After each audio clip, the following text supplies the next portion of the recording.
Hello,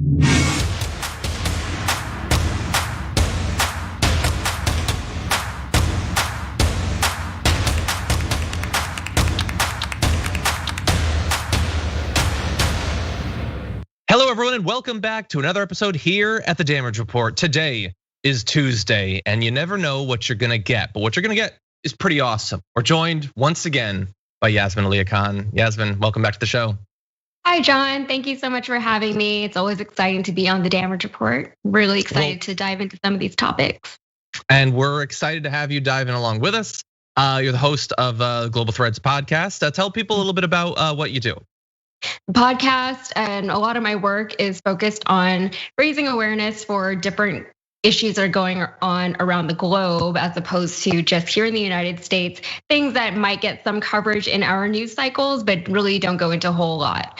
And that's what my podcast is all about, looking into the context, the history, how we got here, how it does involve the US, if it does at all, and usually it does, and seeing if and what the way forward is from that point.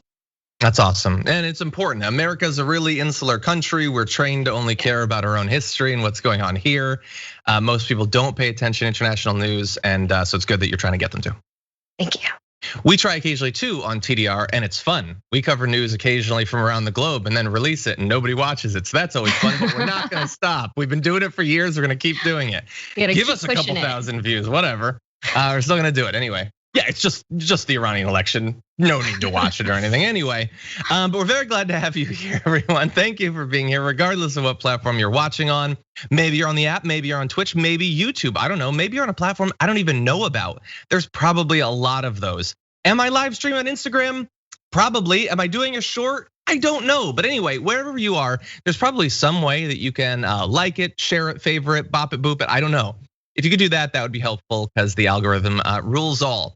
And along the way, we are gonna be talking for the next roughly 85 minutes or so about voting rights, the filibuster. Kirsten Sinema has a new defense of herself. Is it worth a damn? Yasmin and I will evaluate that. Lindsey Graham spreading nonsense. Trump pissed off about nonsense. So there's gonna be a lot of things that we're gonna be talking about. If you have any thoughts about it, questions, anything like that, you can send in messages and we will respond to those during our little social break. So that should be fun. Oh, by the way, before we launch into our news, and along the way, I'll be giving you some behind the scenes information, programming, stuff like that.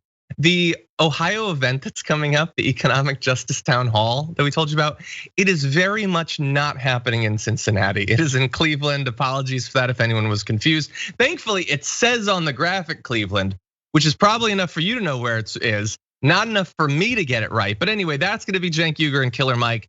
They're gonna be doing this along with Senator Nina Turner, talking about living wage, Medicare for all, a number of different issues. So that is coming up. Go to tyt.com/events to get accurate information about it. Keep watching this show to get sporadically inaccurate information about it. And with that, Yasmin, are you ready to jump into some news? Always. Okay, let's do it. Senate Democrats have put forward their voting rights bill, and hey, it's not so bad. It would, by the way, it's already passed the House. If it were to be passed, it would set up public financing of federal elections, establish minimum standards for early and absentee polling times, same-day registration, put nonpartisan panels in charge of redrawing congressional districts, thus effectively getting rid of gerrymandering. It also sets ethics requirements for the president and vice president, changes the composition of the Federal Elections Commission, which is the federal agency that oversees campaign spending. There'd be more disclosure on dark money. There would be a national voting holiday, and all of that is great, but it's probably not gonna happen because it's the Senate. Senate Majority Leader Chuck Schumer needs support from 60 senators to bring the bill up for discussion, which is just really fast. We're gonna come back to this graphic in 1 second. That's just the way it's said now. It's not, this is something that's overwhelmingly supported by the American people, but the Republicans are filibustering it. It's just, you need 60 votes, I guess. Anyway, he isn't gonna get that, because right now, even with the VP, they would just narrowly break ties. It's not even clear at this point if Chuck Schumer could get all of the Democrats to support this bill, because as of right now, Joe Manchin doesn't support it without revisions, which we've been talking about on the show, we might return to. So as of right now, it is definitely going to be filibustered, whether they identify it as that or not. And even if it weren't, it's not clear that it would pass. So Yasmin, we finally got this in response to all of what's going on in all these states around the country to stop voting. And it's not looking like much is gonna happen, at least immediately. Whenever I think of filibusters, I always think of that episode of Parks and Rec with Patton Oswalt, and he did like this whole, he improvised the whole thing actually, and it was like this whole Star Wars filibuster that he did. And it is that ridiculous. I mean, the other common example that comes to mind is Ted Cruz reading Green Eggs and Ham, my own senator. You all know how much I love him. I'm sure you all love him just as much as I do. But the filibuster itself, I think is important to understand about this particular issue with Sinema and Manchin and what's going on in the Senate, and the idea that you need a 60 majority as opposed to just like 51, right? Which would still technically be a majority, is that I think it creates kind of a false perspective amongst the American people that this is an issue that the American people are also divided on, and that's not the case, right? So we have an instance where the Senate is not being reflective of what the American people want. And even in Kristen Sinema's case, her approval ratings have gone down since she's done all of this. The people of Arizona have said, no, we do want this to happen and you're stopping it from happening. So she's actively not representing her constituents, and she knows it. And this whole debate, I think, glosses over the fact that the majority of Americans, including Arizona residents, they do want this to pass. They do want to get rid of the filibuster. And it is a ridiculous thing that we all still just keep doing. Yeah. And as you point out, like there are those depictions of it in popular culture. By the way, someone had told me about that Patton Oswalt one a while back. I have actually watched it. It's pretty amazing that he ad-libbed it. But so here's the thing.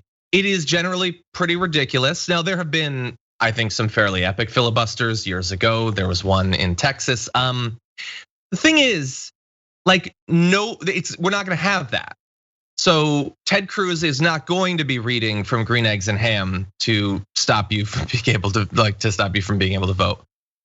He's not gonna have to, because the Democrats aren't gonna require him to. And look, it might be that forcing them to actually filibuster, if they're gonna filibuster, in this case, wouldn't matter. Maybe they would just do it for 6 weeks or whatever and be happy to grind like everything to a halt. But isn't it a little bit weird that there doesn't appear to have been any discussion, certainly not publicly, about maybe making them do that for any of these bills? Chuck Schumer is not saying, oh, by the way, Mitch McConnell, you might have to hold the floor. And if you guys ever stop talking, we're gonna pass this thing. It isn't even a consideration. It's just, oh, you don't approve of this? Oh, I guess we're moving on. Isn't that weird, Yasmin? Like, shouldn't we at least make them pull a Patton Oswalt if they care so much about stopping people from being able to vote? You know what's weird about all this for me is that one of my pet peeves personally is anything that is more difficult or takes longer than I feel like it should. Or more difficult than it should be. And that's what all this is. But you're right, like there does have to be some kind of accountability. If you're gonna, work by these rules, then work with the rules, work within the parameters that you have. And even that we're not really seeing a whole lot of. It seems like once they filibuster or once they decide to kill a bill, however they do it, that's it. That's the last you ever hear of it. So if the Senate doesn't pass this bill, what's gonna happen to it? I'm not optimistic that it will come back around for reconsideration or that it will even be renegotiated. And if it does, how long until that happens? And then in the meantime, you have a lot of these red states, including Texas, which is where I am, who are actively passing these very restrictive voting bills while all this is happening. So we're losing time. Yeah, well, certainly. I mean, if Manchin's got his compromise or whatever, which has some absolute garbage in it, but also has a lot of good stuff. How long is that gonna take? And by the way, they're not gonna get enough Republicans on board for that either. And so again, this is just a conversation about the filibuster. And so can they get enough Democrats to change on that? That's what we will turn to now. There is an increasing amount of public pressure on some of the holdouts on reforming the filibuster to change their position in response to the fact that the Republicans are just gonna filibuster literally everything. Now, the way that reform would work, it depends. Some people are pushing for complete elimination of the filibuster. Some are saying, hey, make them actually filibuster. Some are saying 60 votes as the thing that's needed to invoke cloture that's not some sort of concrete thing that was handed down by God. It's been higher before, it could be lower in the future. So these are things that are happening. And right now there are dozens of different liberal groups that are preparing a last-ditch effort to pressure senators and keep the issue alive through television ads, phone banks, and rallies nationwide over the 4th of July holiday. Some are lining up to target Democratic lawmakers like Dianne Feinstein. So Feinstein has previously opposed changing Senate rules to eliminate the 60-vote threshold, but has also signaled that she might consider it over voting rights. That said, how much faith do you have that she's even gonna remember that that's a thing that she said? Because we've been through this before this year, where she has signaled interest in some reforms and then later said she's never said that, and said nobody's talked about reform. Like it's literally not even a thing that's been going on. So I hope that she is just lying outrageously to us because the alternatives are not as good. That said, some of the bigger holdouts who haven't even really indicated any interest, like Joe Manchin had said maybe making it a talking filibuster, but then he backtracked even on that. They're gonna require a little bit more effort. And there are ad campaigns targeting them. However, as of right now, senators like Kyrsten Sinema are holding strong to their utter hypocrisy. And so Kyrsten Sinema put out this op-ed, and we wanna give you a little bit of her defense of the filibuster. She says, everyday Arizonans are focused on questions that matter most in their daily lives. Is my job secure? Can I expand my business? Can we afford college? What about healthcare? When can I retire? Is my community safe? Meanwhile, much of Washington's focus is on a Senate rule requiring 60 votes to advance most legislation. Now I'm gonna let you in just 1 sec, Yasmin, but really fast, I just need to respond to that. So first of all, you voted down raising the minimum wage. We're not gonna forget that. Oh, is that what they're really worried about? Well, then it seems like you effed them over. Okay, because that wasn't the filibuster, that was just you stopping them from getting more wages. And by the way, they're worried about the things that really matter in their daily lives, not the filibuster. The filibuster is just the thing that the Republicans are gonna use to stop progress on literally every one of the things that she just listed. So can we afford college? Oh, I don't know, maybe the Democrats could pass some sort of bill to make it more affordable. Oh, that would just be filibustered? Oh, okay. What about healthcare? Hey, maybe we can make healthcare better. We can lower the age for Medicare, or maybe do something to make prescriptions a little bit more affordable. Oh, that would just be filibustered? Oh, okay, what else do they care about? Retirement, their community safety, is their job security. These are all things that would be filibustered, but she's going to, that's just the beginning of her op-ed. She is 100% gaslighting on the actual stakes in this conversation. This is not some arcane debate about political philosophy. This is about whether the Senate will ever function literally at all. And she's not interested in it doing that. Now, we're gonna have more of what she said, but Yasmin, what do you think so far about Kyrsten Sinema? I like that you use the G word, gaslighting, because that's exactly what this reminded me of, especially with Feinstein. And I feel like this country, for the last 4 years when we had Trump as our president, we've been dealing with that kind of gaslighting abuse for so long, and all of us are kind of shell-shocked from it, So whenever you have somebody like Feinstein saying one thing and they're just like, oh, I don't know, she'll probably just take it away, the next time she opens her mouth, that's a real concern for a lot of people. And on the other hand, you have Sinema, who's saying, here's what my constituents actually care about. But then she also said that I listen to business owners and I do whatever they want me to do. So she, admitted what we all suspected, that she is selling out basically. But on top of that, yeah, of course people are talking about those issues and they're not talking about filibustering, because you're the one in Congress, you're the one who understands these processes, and you're the one who's supposed to be making them more efficient and shedding light on these things. Of course the Americans are talking about their wages and not filibustering. That's your job. And it's, people like you, John, it's your job to raise that awareness for people so that we can have more insight, I guess, into the inner workings of Washington. And I think that that's one of the biggest problems, is that a lot of people don't really understand the way the government functions on a day-to-day basis. And we're all just trying to figure it out. And we have things like the filibuster that go back in our history, not just in our history, but in other nations and other empires and things like that too. And none of this is new. Filibustering does not foster bipartisanship. It never has, right? Even if the intention is or ever was that, functionally that hasn't been what happens. So it's trash. I agree, and she's going to cite a few ways that she think it would lead to bipartisanship, and we'll respond and demonstrate the point that Yasmin is making right there. So overall, she says, and I think this is pretty revealing, it's no secret that I oppose eliminating the Senate 60-vote threshold. I held the same view during 3 terms in the US House and said the same after I was elected to the Senate in 2018. If anyone expected me to reverse my position because my party now controls the Senate, they should know that my approach to legislating in Congress is the same, whether in the minority or majority. And I think that's totally true, but not for any of the reasons she would openly admit. I think whether in the minority or the majority, she doesn't really give a damn about getting much done because the business interests are doing just fine. They were doing fine with the Republicans. They got tax breaks and that sort of stuff. Now she's helping to stop those taxes from being increased. So yeah, they're doing okay. Now in terms of whether we expected her to reverse her position because my party now controls the Senate, no, that isn't why I expect you to change your position. I expect you to change your position because the filibuster has been 100% abused.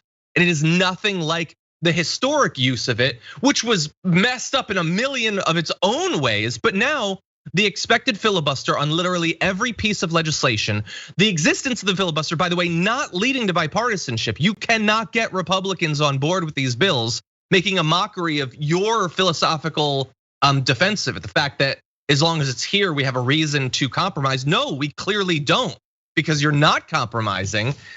It's just nonsense. Now, she goes on to say, to give some of those examples, to those who want to eliminate the legislative filibuster to pass the For the People Act, voting rights legislation I support and have co-sponsored, support in only the most shallow way since she's ensuring that it will never pass. I would ask, would it be good for our country if we did? Only to see that legislation rescinded a few years from now and replaced by a nationwide voter ID law or restrictions on voting by mail in federal elections over the objections of the minority. They're already doing all of those things, perhaps not nationwide. After all, they're not in control of the federal government, but they're doing that in tons of states. That's why the For the People Act is so necessary. She's saying, why get a bill and then lose it? And then we'll pass it and then we'll lose it. So instead, we'll just let them do everything they want and we will lay down like possums, like we're Ted Cruz himself. We're just gonna let them do it and we'll never fight back, not even temporarily. There won't be any ups and downs. It's just straight down for the rest of American history. How is that an argument for the filibuster at this point? But the reason that she can say stuff like that is that she shares something very special in common with Joe Manchin, which is she's doing fine and she's not worried about what's happening. She's gonna be fine either way. She's wealthy, she's got a secure position, she's gonna be protected by the Democratic Party. So why worry? Why change anything? But for us, we can't just look rosily at the elimination of voting rights in more and more states, because that actually hurts us in some way, even if it doesn't affect her negatively. Sorry, Yasmin, thoughts? I think it's important to understand that all of it is kind of connected. And I always say this, the only thing that I ever really agreed with Trump on was that we need term limits for senators and for Congress people, because I think a lot of this would be eliminated with something like that. They're worried about getting reelected, kind of. Her constituents don't really support her, but she has all these business interests behind her. And on top of that, if Arizona decides to restrict voting and voting access and things like that, then maybe that would work out well for her in the end. I don't know, but it all is connected, right? And also the whole argument of like flip-flopping America, how is that any different from what's already been happening? We saw Trump undo everything Obama did. Now we see Biden trying to undo everything that Trump did. So it's not an excuse. Yeah, it certainly shouldn't be. She closes, and I'll have one more point. She says, instability, partisanship, and tribalism continue to infect our politics, which she can identify, but doesn't actually recognize or care about the consequences of that. The solution, however, is not to continue weakening our democracy's guardrails. If we eliminate the Senate's 60-vote threshold, we will lose much more than we gain. That is not what is going to weaken our democracy's guardrails. They are being shredded right now, and she is just sitting and watching it happen and talking about philosophy and stuff like that. You can read her full thing, it's available on a bunch of websites. The big point that she makes is, sure, right now it might be nice to not have the filibuster, but at some point we'll wish that we did. We'll be back in the minority, and won't you wish then that we had the filibuster? I would say, first of all, as a counter to that, you are guaranteeing that that situation is going to happen because you are acting like a loser, you're governing like a loser, so you're gonna lose, and we're gonna lose the Senate. So that's gonna happen.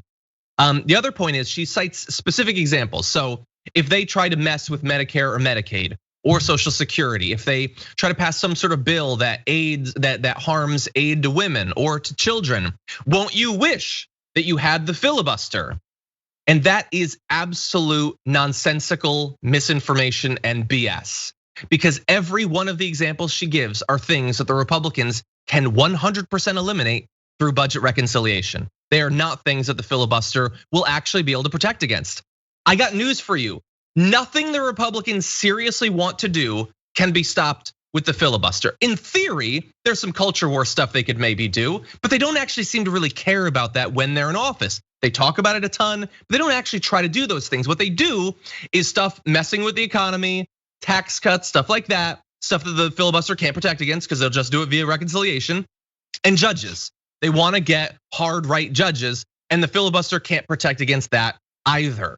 Again, I will say this a million times. This is not an even playing field. This is asymmetric warfare. The Republicans have like 3 things they want to do. Every time they get in power, they do them, and the filibuster will never protect you against them.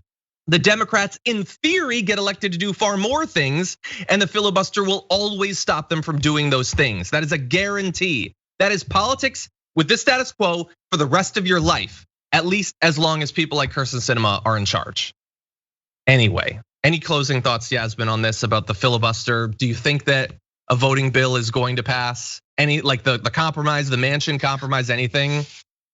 At this point, I have no idea whether or not it will pass. The Manchin compromise, maybe, I think he thinks that he can work something out. Maybe it's ego, I don't know. But at the end of the day, I'm just tired of dealing with people's own issues as a national issue. If Joe Manchin has a huge ego, or if Kirsten Sinema is a sellout, why is that my problem? Just deal with your own stuff so I don't have to, so the rest of this country doesn't have to.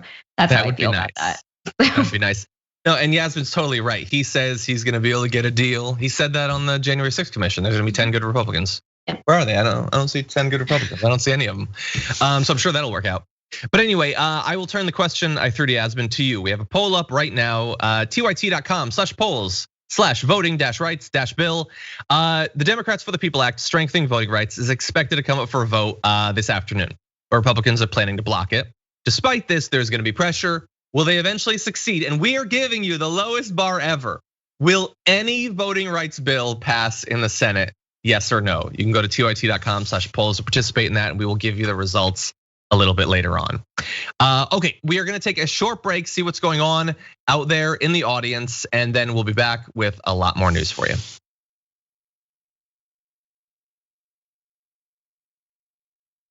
Okay, everyone, what's going on? Let's see. Jason P in the super chat says, AKA Glory Days Dragon, thank you. Love Yasmin's take on ham. John Sarant on Sinema's nonsensical stance on the filibuster. Did she make a reference to ham? I don't remember that. They're all failures on Capitol Hill and need to systematically vote them out. Jason P, I'm a little bit confused, but thank you for the super chat. Okay, let's see. Kenny from Philly says, FYI, Yasmin gave me the idea of Yaz because I always agree. I think that was his response to something you said. That's good. Non-human humanist says, mail-in voting works really good here. You get it a month ahead automatically. Should you somehow missed it, you can go in person Sunday, no lines. So I'm not sure exactly where non-human humanist is writing in from. It is like some states, for instance, have had great systems of mail-in voting for a very long time, including some red states. That was, of course, forgotten in the rush to demonize the practice last year. RKNG says, didn't Bernie Sanders do an epic 2 to 3 days talking filibuster many years ago? I don't remember exactly what the issue was, but yes, and the thing is, like, Yasmin, you were mentioning those like depictions in pop culture. Like, in theory, I could see it. Like, if someone, an individual or a party really wanted to put their entire reputation on the line to stop something from happening, then that is one thing. But just artificially requiring majority rule to like super majority rule to change anything, that is not what we were raised on. Like, I don't know how much in school you were taught about the filibuster, but I feel like the way it's wielded now has no relationship to what we were taught. I mean, I didn't actually learn very much about the filibuster while I was in school. In college, I did a little bit, but even then, not very much. And the problem with a lot of these debates that people have is a lot of it is theoretical, right? And the way the theory works out is often very different from what actually plays out in the real world and how it affects people. So I think we need to talk less about the theory. We've already tested the theory, we've already tried it, and it doesn't work for a lot of people. And right now you have a situation where the majority of Americans want one thing, but this weirdo thing is preventing it from happening. Yeah. Okay, let's see. Over in Twitch in the comments, fat guy named Tiny says, more than term limits, we need a mandatory retirement age in Congress. There's no reason anyone in their 60s, 70s, 80s should be making decisions that won't be fully felt until 10 years after they're already dead. So look, I disagree as a general rule on that, especially, damn, at 60s. You're really getting low there. No, I disagree. There are older politicians that do a great job. Bernie Sanders is 135 years old.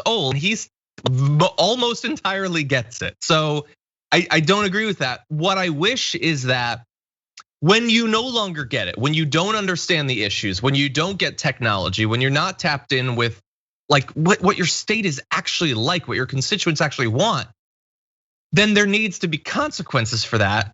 And unfortunately, there really aren't. Like you're so protected by the campaign finance system, by look, to some extent, the apathy of voters that they simply see your name and know who you are and you've been around for a while, protected by the party and all that. The media is super deferential. Those consequences can exist. They just don't right now. But no, I don't think, first of all, it's not legal. You can't just say 60-year-olds can't go. This isn't Blade Runner or something. But that said, fat guy named Tiny, thank you. I love conversation starters as much as the next guy. In any event, there's a lot more comments and all that to get to, and we will in the future. But for now, we got more news.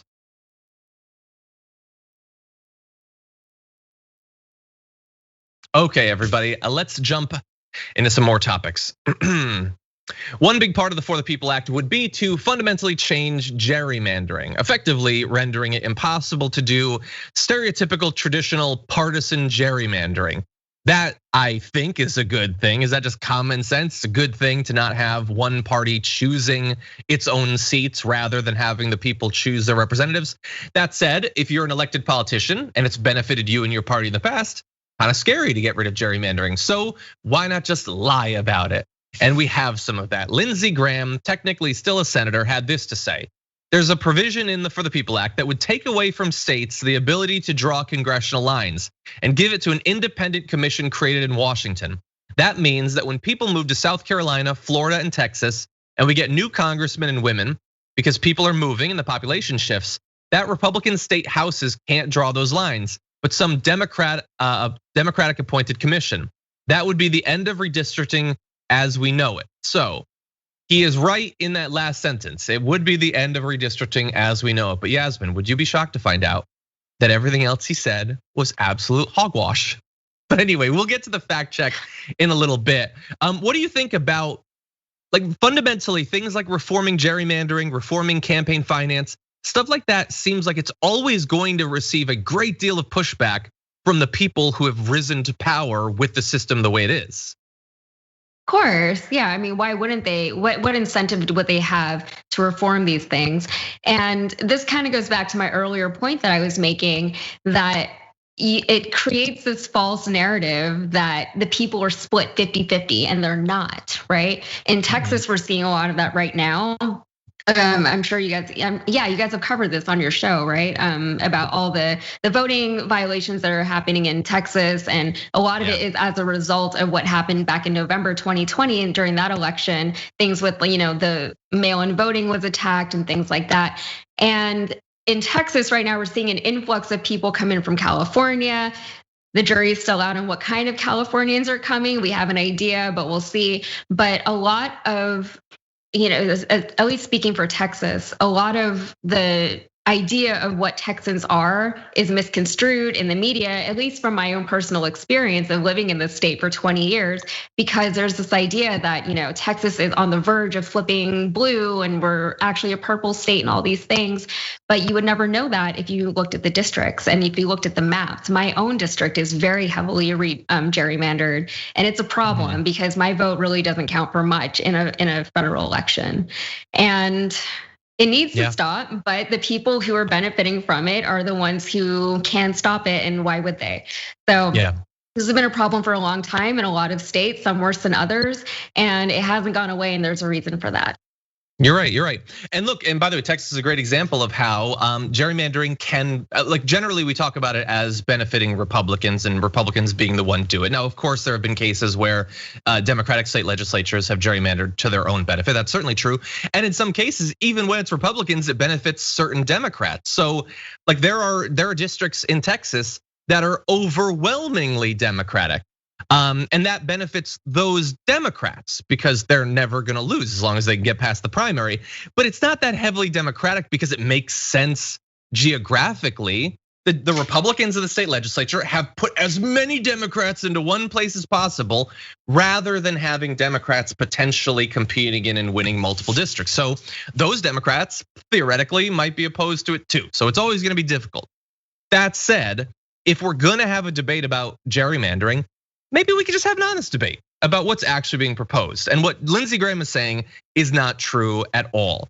Daniel Dale of CNN did a fact check. He says the bill would, well, actually he's quoting experts who've analyzed the law, to be fair, but Daniel Dale seems largely trustworthy in his fact checks. The bill would require congressional redistricting by independent commission, but independent commissions to be established under state law by the states themselves, not created in Washington. The commissions would not be Democratic appointed, but instead members would be selected through a nonpartisan process with membership composed of equal numbers of Democrats, Republicans, and independents. The bill would ban partisan gerrymandering, the practice of drawing district boundaries in order to benefit a particular party. The bill would also require much more transparency in the redistricting process than many states currently provide. And the bill would take boundary drawing power out of the hands of state politicians and give it to independent commissions made up of state residents. In response to that fact check, Graham's office did not respond to CNN's requests for comment. So no, it is not a federal commission that chooses it. The federal law just says your states need to establish nonpartisan bodies. And by the way, some states which already have that would be allowed to just continue with those same commissions. They wouldn't have to set up new ones. And it's not to say that there couldn't be things that go wrong, but it is like shockingly trying to be fair.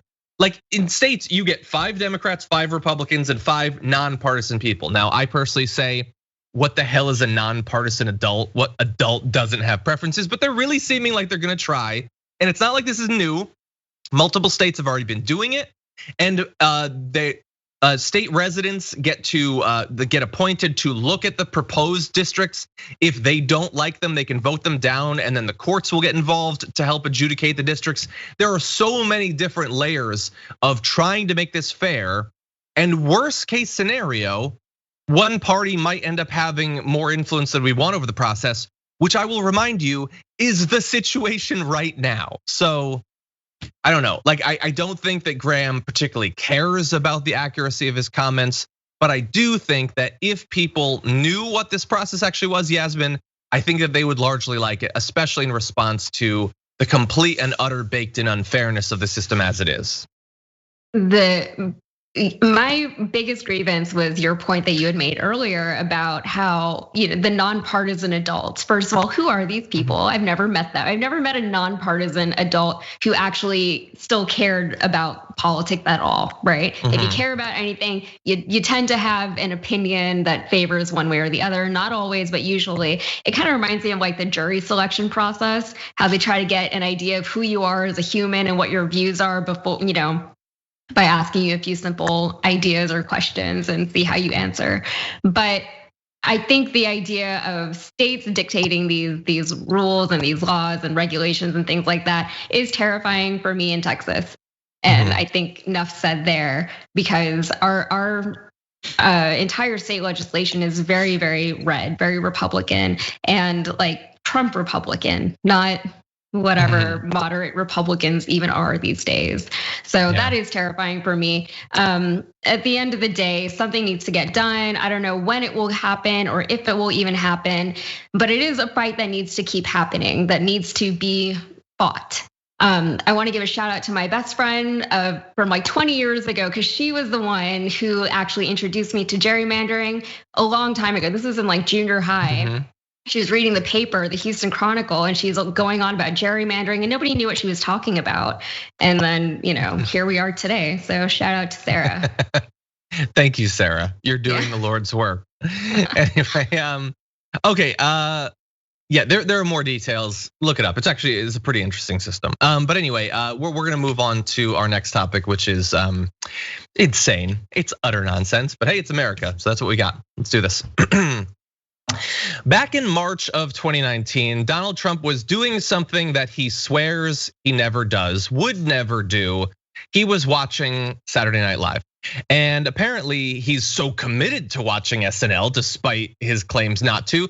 He was watching reruns. It wasn't even a new one. It wasn't even like, hey, like a new, like, ooh, Scarlett Johansson's back on for upcoming movie. I gotta see that. He's watching a rerun and they made fun of him because it is a satirical show that does political satire. And in response, he tweeted, "It's truly incredible that shows like Saturday Night Live, not funny, no talent, can spend all their time knocking the same person, me, over and over without so much of a mention of the other side, like an advertisement without consequences. Same with late night shows, which I also don't watch every single night." So he had a big issue with this. And so he tweeted more saying, "Should Federal Election Commission and/or FCC look into this? There must be collusion with the Democrats and of course, Russia. I think Cecily Strong is meeting with Bill Clinton. I'm fairly certain of it." Okay, he didn't actually say that. Such one-sided media coverage, most of it fake news. Hard to believe I won and am winning. Approval rating 52%, 93% with Republicans. Sorry, and I guarantee that was Rasmussen. They gave him the 52%. But anyway, so he had an issue with it. Now, this is not the first time that he's complained about people criticizing him. I get it. Nobody likes to be made fun of. Generally, if you don't like to be mocked, though, don't be so utterly ridiculous in everything you do. But that's not the issue. Having a problem with satire and thinking that like Kate McKinnon is like conspiring with Barack Obama, that's weird, but that's not the issue. The issue is when he tries to deploy the power of the state against a comedy show, which he apparently did. According to two different people familiar with the matter, Trump had asked lawyers and advisors in early 2019 about what the FCC, the court systems, and the Department of Justice could do to probe or mitigate SNL, Jimmy Kimmel, and other late night comedy mischief makers. One of the sources says, "It was more annoying than alarming, to be honest with you," which I sort of get. In early 2019, he had to be repeatedly advised that the equal time rules to which he appeared to refer in tweets like what we showed you wouldn't even apply in this situation, given that late night shows and NBC sketch comedy are clearly staged satire and are thus not bound by the same requirements of other forms of broadcast TV and radio. So it's not the nightly news. They're doing jokes. That's what they do. They go on and they tell jokes. But he was really, really bothered by this, Yasmin. Well, of course he was. It would be very anti-Donald Trump if he was not bothered by it. And this really is the epitome of somebody who is just used to getting what he wants all the time, and his own knowledge gaps are not even a concern for him, whether or not he's actually aware of the knowledge gaps that he has. So something that's so obvious to people like you and me, and I would imagine a lot of Americans, that SNL doesn't count. It's not free advertisement for Obama or Joe Biden or Bernie Sanders or whoever. I mean, he was a host on that show. They gave him all that airtime. Yeah. They came under a lot of flack for that too. Yeah, why did any of that have to happen? But then it's just ridiculous, and it's a waste of everybody's time. It's a waste of money usually, because a lot of times there's money involved in these things. And just because, again, somebody's ego was hurt, we got to spend all this money, we got to waste all this time, we got to waste all this energy on it. And it really is just a really simple solution. And instead, now we got to talk about it. Yeah. Now it's a thing that threatens our country sometimes, not in this. Well, and thankfully. Case. Look, this is another example of just yesterday we found out about his desire to send like tourists that had COVID to Guantanamo Bay. Where this is another thing where Trump's first instinct is horrific. Like it's like villain in a movie horrific. But thankfully there were aides that stopped him. Now, bear in mind, whenever a leak like this happens, the aides probably play up how instrumental they were. I think that, like for instance, let me give you this last graphic. Can something else be done about it? Trump replied when they said that the FCC and the DOJ don't punish comedians. They responded, "I'll look into it." This person says that to this day they have not in fact looked into it. Look, yes, they did help to distract him, but he's also eminently distractible. Like the dude is gonna move on to something else insane right after. So, but that really saved us in a lot of cases. Like some aides that try to like squirrel him away from his worst excesses, and the fact that he can't hold a thought in his mind for more than 2 or 3 contiguous seconds. So that definitely helped us. And that is why SNL didn't get destroyed by the DOJ. And they didn't send people to Guantanamo Bay, and he didn't nuke the hurricanes, and he didn't put crocodiles in a moat to stop migrants from crossing the border. But these are all things that to him seemed like good ideas at the time, Yasmin. Yeah, well, even the border wall with Mexico, that was just something that came to him in a rally one day. And now we've spent how much money on this border wall with Mexico after he said that Mexico was gonna pay for it. And even that wasn't true. It was a huge misrepresentation of who was actually going to be paying for these things. And at the end of the day, all these distractions are ridiculous and they are comical, but they are distractions and they take away from things that are actually important. And I think that's the biggest problem. I think that was one of the things that frustrated me the most with the Donald Trump presidency is that every day it was like something else that we all had to deal with collectively as a nation. When in the meantime, people are struggling and just waiting for help to come their way, and it's not coming because now we got to talk about Covfefe, whatever. You know what I mean? It's all so ridiculous. And I think that was probably the point of a lot of it, was to distract people. That isn't lost on a lot of people, hopefully, that Trump will say something, or used to before he was silenced or whatever. But he would say things and get all these headlines, capture all these pundits and the collective attention of the American people.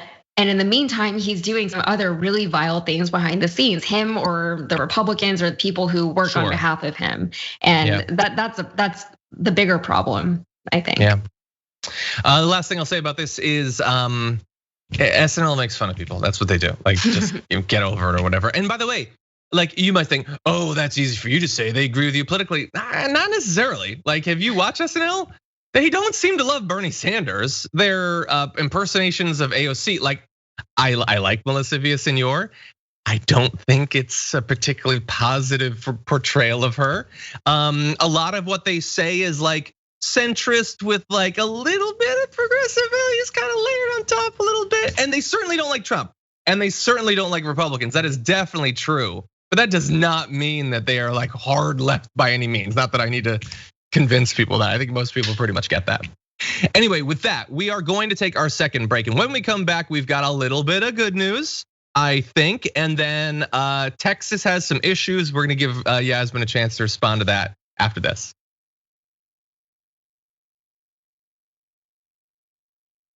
Okay, everybody, let's see what y'all are talking about. Over at Twitch, Mophead Boy Carol says, I always catch TYT on YouTube, but this is my first time on Twitch. Well, welcome to Twitch. We love both equally. Top Cat Glass Dragon says, wonder what form of theatrical genuflecting will Cinema perform for Moscow Mitch during the vote that he will ignore again? I will answer that with a question. Will she even show up for the vote? I don't know, like, which is better? When she does meh, or when she just doesn't show up for super important votes? I don't know, I honestly don't know. By the way, I'm gonna see, was I corrected by Bart? No. I'm not sure if Bart gets in the document anymore. So I made a reference to Blade Runner. I was, of course, off. It was Logan's Run that I was thinking of. So Dill Robert corrected me on that. Blade Runner is not the one where they kill the older people. That's where they kill the robots. So apparently I'm not a real nerd. I'm a fake nerd on the internet.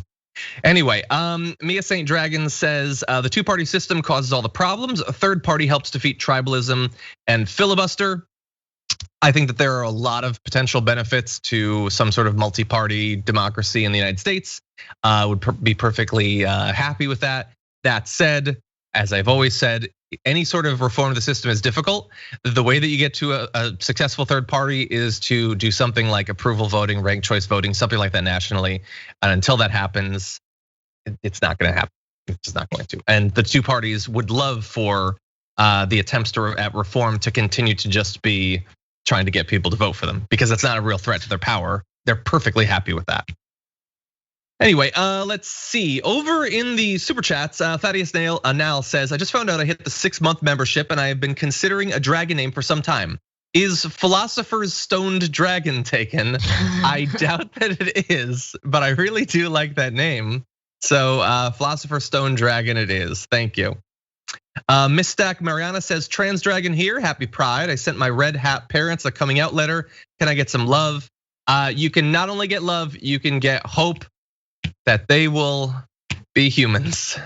I really hope, that that they will. And if not, I hope that you have other people in your life that will support you as everyone deserves. So thank you, Trans Dragon, for being here. Franklin Sharpslicer, oh, we got a Franklin Sharpslicer poem who says, Khan, loved you in Star Trek. Oh, that was a joke, but at least a bit of levity hasn't hurt a bloke. I like what you do, but before this day is through, let's give some silly ones, maybe a poke or two. Well, we poked at Trump a little bit right there. We're gonna poke at some other people, don't worry. We got some ridiculous people on critical race theory coming up in just a little bit. Thank you to those of you subscribing on Twitch. Equanimity subscribed for 10 months, hitting the double digits, thank you. SK Williams hit 4 months, as did, oh, that's the same person. Thank you, SK Williams, I appreciate that. Granny Dragon hit 8 months and says, woohoo. Woohoo to you, Granny Dragon. Leftover Zach hit 6 months, says love me some TYT. No, actually 6 month streak, 10 months overall. That's double digits for you. Thank you, Leftover Zach. Carp ODB gifted a tier 1 sub. Thank you for that. BC Trumpet gifted 2, is just too shy of 100 gifted subs. Now that is an awesome ambassador for the community. Thank you. Sarah Carolina subscribed for 2 months, has 4 years of TYT membership and 2 months on Twitch. Glad to see you over at Twitch now, and thank you for supporting the network for so long. We certainly need it. It is difficult for media. Bup Dragon gifted 5 subs as well. The first 5, Bup Dragon, thank you so much. When people gift subs, it really helps. It makes people feel more, invited and welcome in the channel, and we definitely need that. So thank you very much to all of you. With that said, more news to get to after this.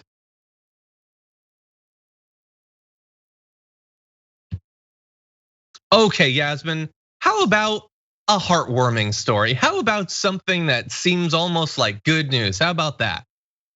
I don't trust that at all, but I'm ready. No. That was sarcastic, didn't I? I don't even know how to be optimistic anymore. It just comes off as like kind of creepy. I know, I'm like scared, I'm nervous. No, this is good. Okay, we're gonna jump into it right now. Okay.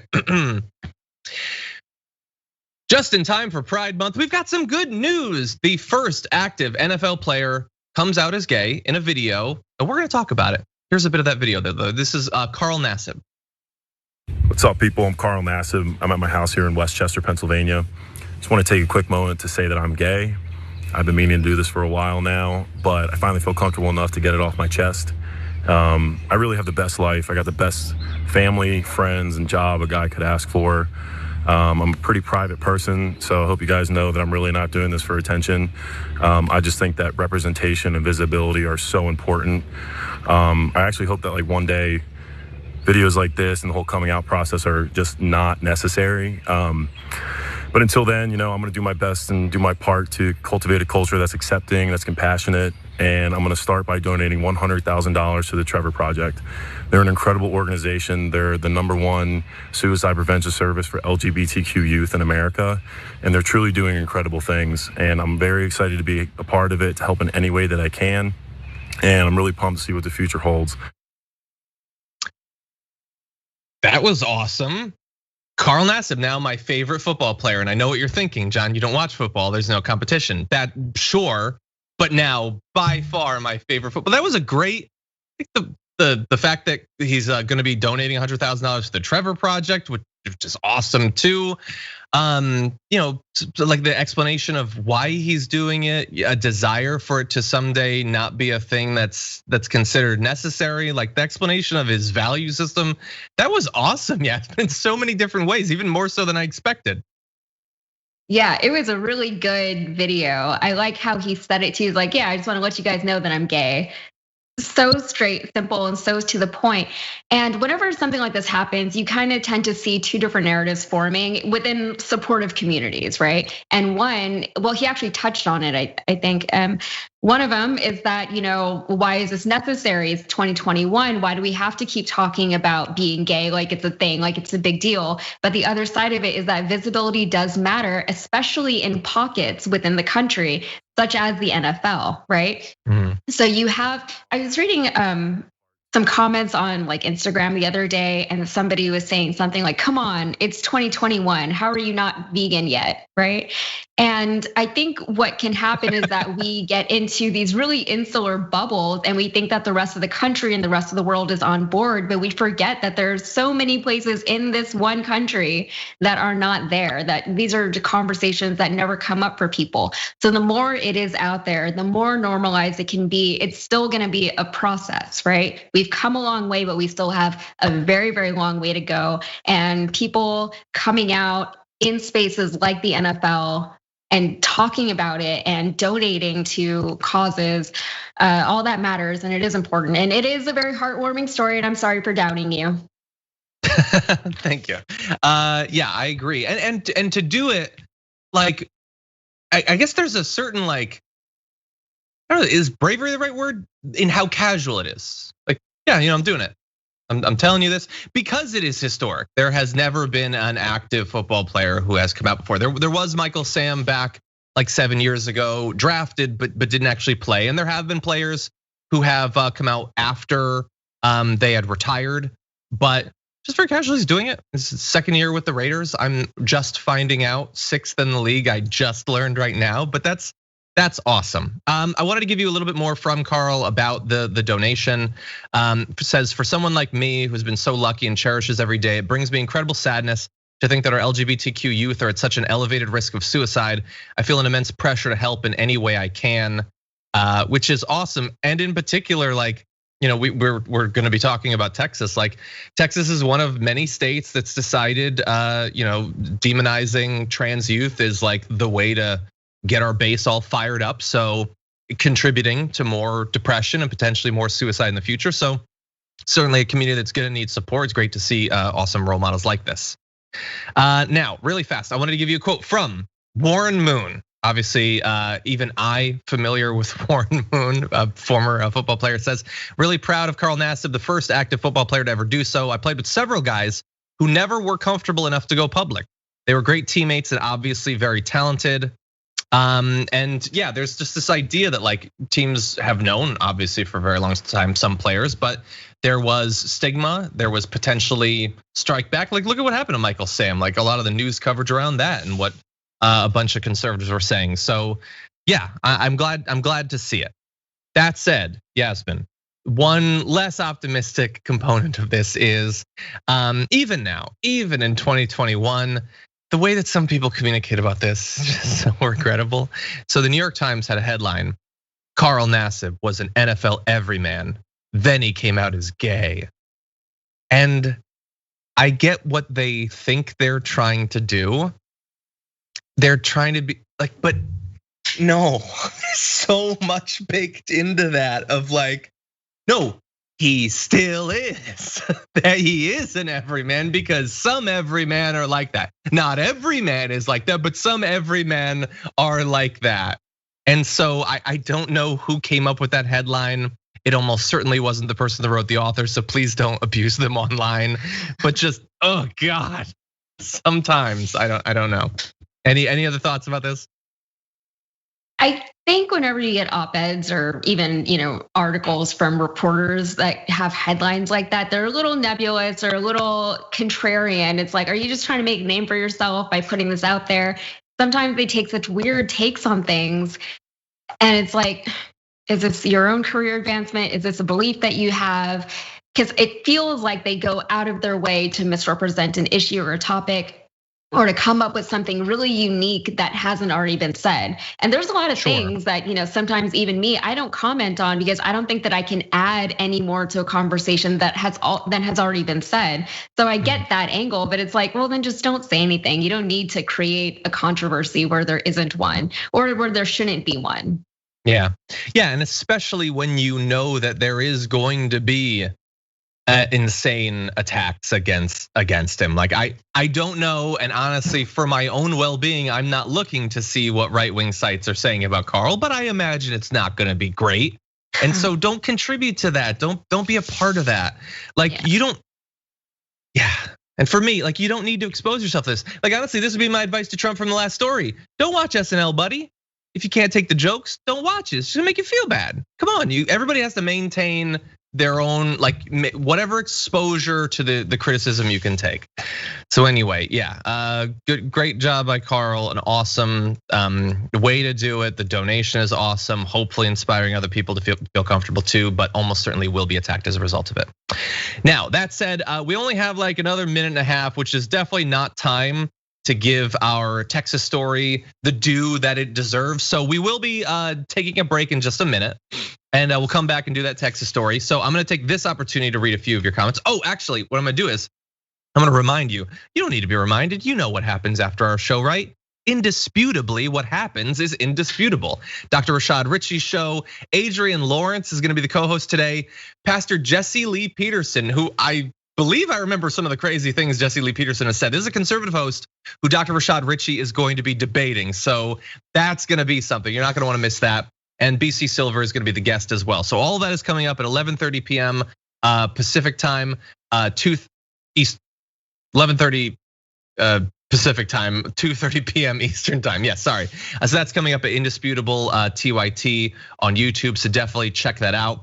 As well, I want to give you another reminder. In Ohio, the Economic Justice Town Hall, everyone should go to tyt.com/events and you can sign up for news updates about that event, which is going to feature Cenk Uygur, Killer Mike, and Nina Turner. That's coming up in Cleveland, June 26th. But there are going to be other events as well. Now that the world is reopening, nature is healing.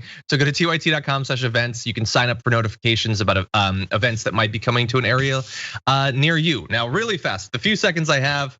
Quaker Lady in the super chat said, ever since Senator John Kyle blatantly excused his PP lies as not intended to be factual, I never trust any poll.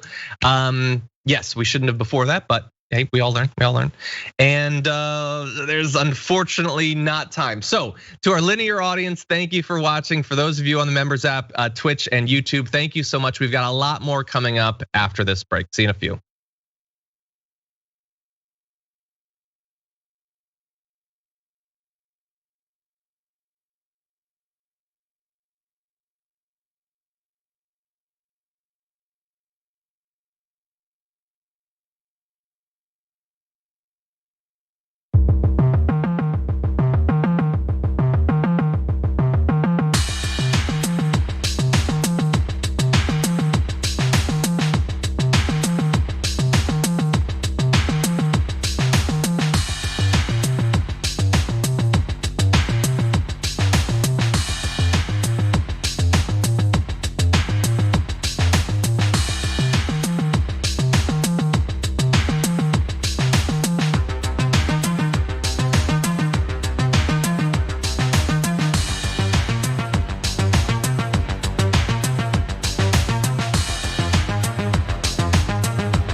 Welcome back, everyone, to the last third of the Damage Report with me, John Iadarola. If you're just joining, Yasmin Khan joins us. Yasmin, it is always great to have you here. Always happy to be here. And where you are is Texas, which we're going to turn to right now. Oh, yeah. Texas is one of many US states in the middle of a devastating heat wave right now, which is incredibly dangerous. People lose their lives every year in situations like this.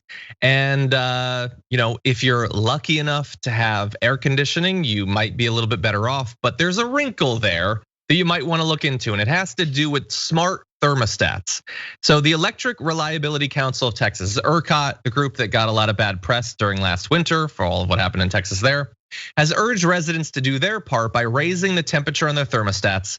But several smart thermostats owners say their devices have been controlled remotely to conserve energy, leaving them in sweltering homes without a clue as to why. So you set it to a certain temperature, but remotely the company can actually change it to a higher temperature, sometimes a substantially higher temperature.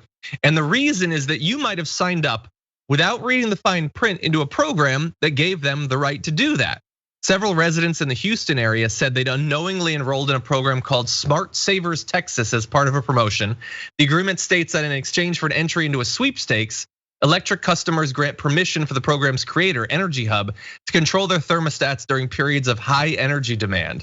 And during those times, they can increase the temperature on participating thermostats by up to 4 degrees to reduce energy consumption and relieve stress on the grid.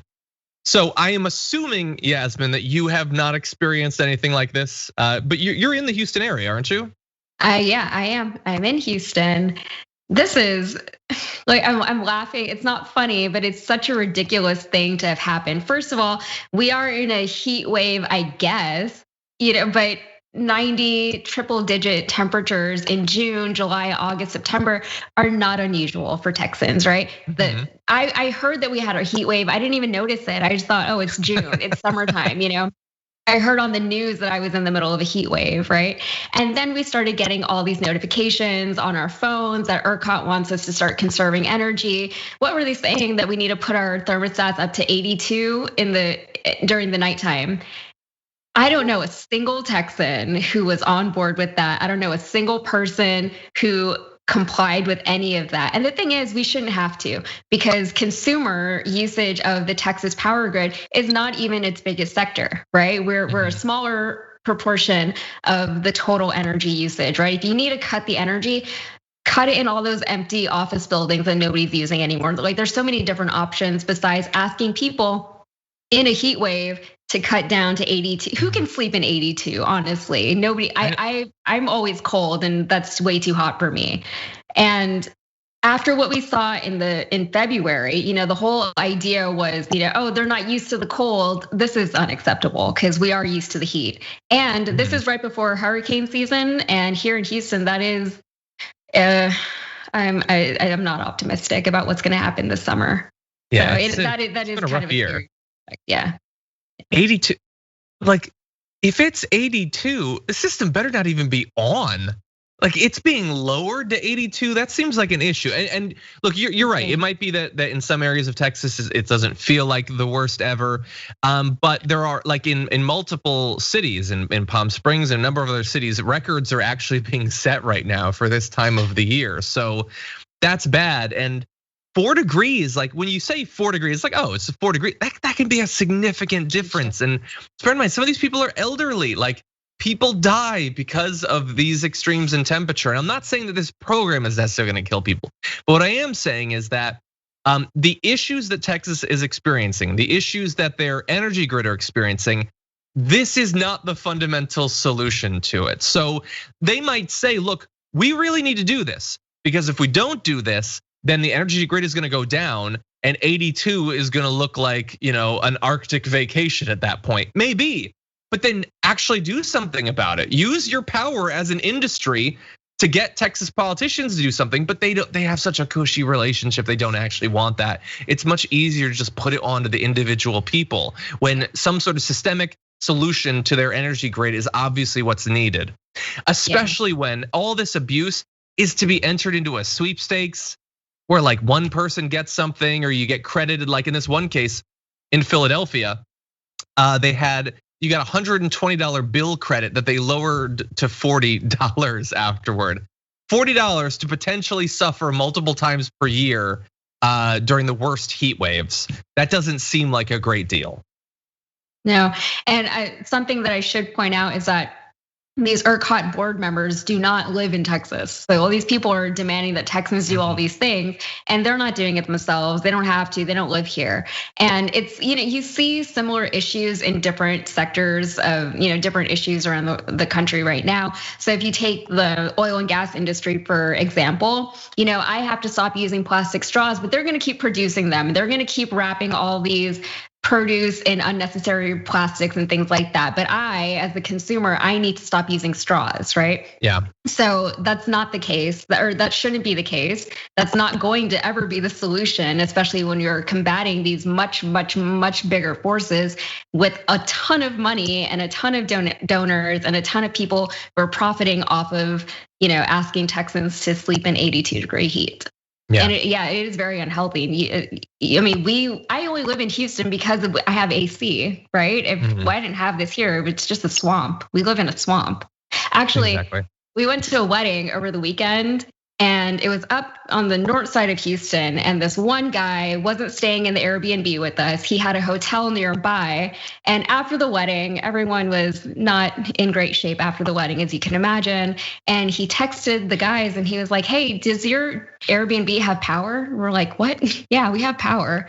His hotel just didn't have power, so he just drove home that night. Yeah, and so it's just weird. Like, things like that keep happening. I don't know if that's related to ERCOT, but we were just like, no, I don't know why you don't have power right now.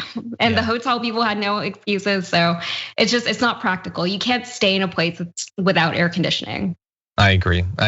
Yeah, and it was I didn't know that about the ERCOT, that they generally don't live in Texas, but wherever they are, I guarantee it ain't 82 degrees when they're sleeping.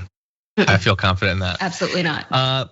Now the bashing of Texas continues, though. We bring Yasmin on so that I can own Texas. Anyway, we're gonna continue with one of, I believe this is Yasmin's favorite politician. So let's turn to this.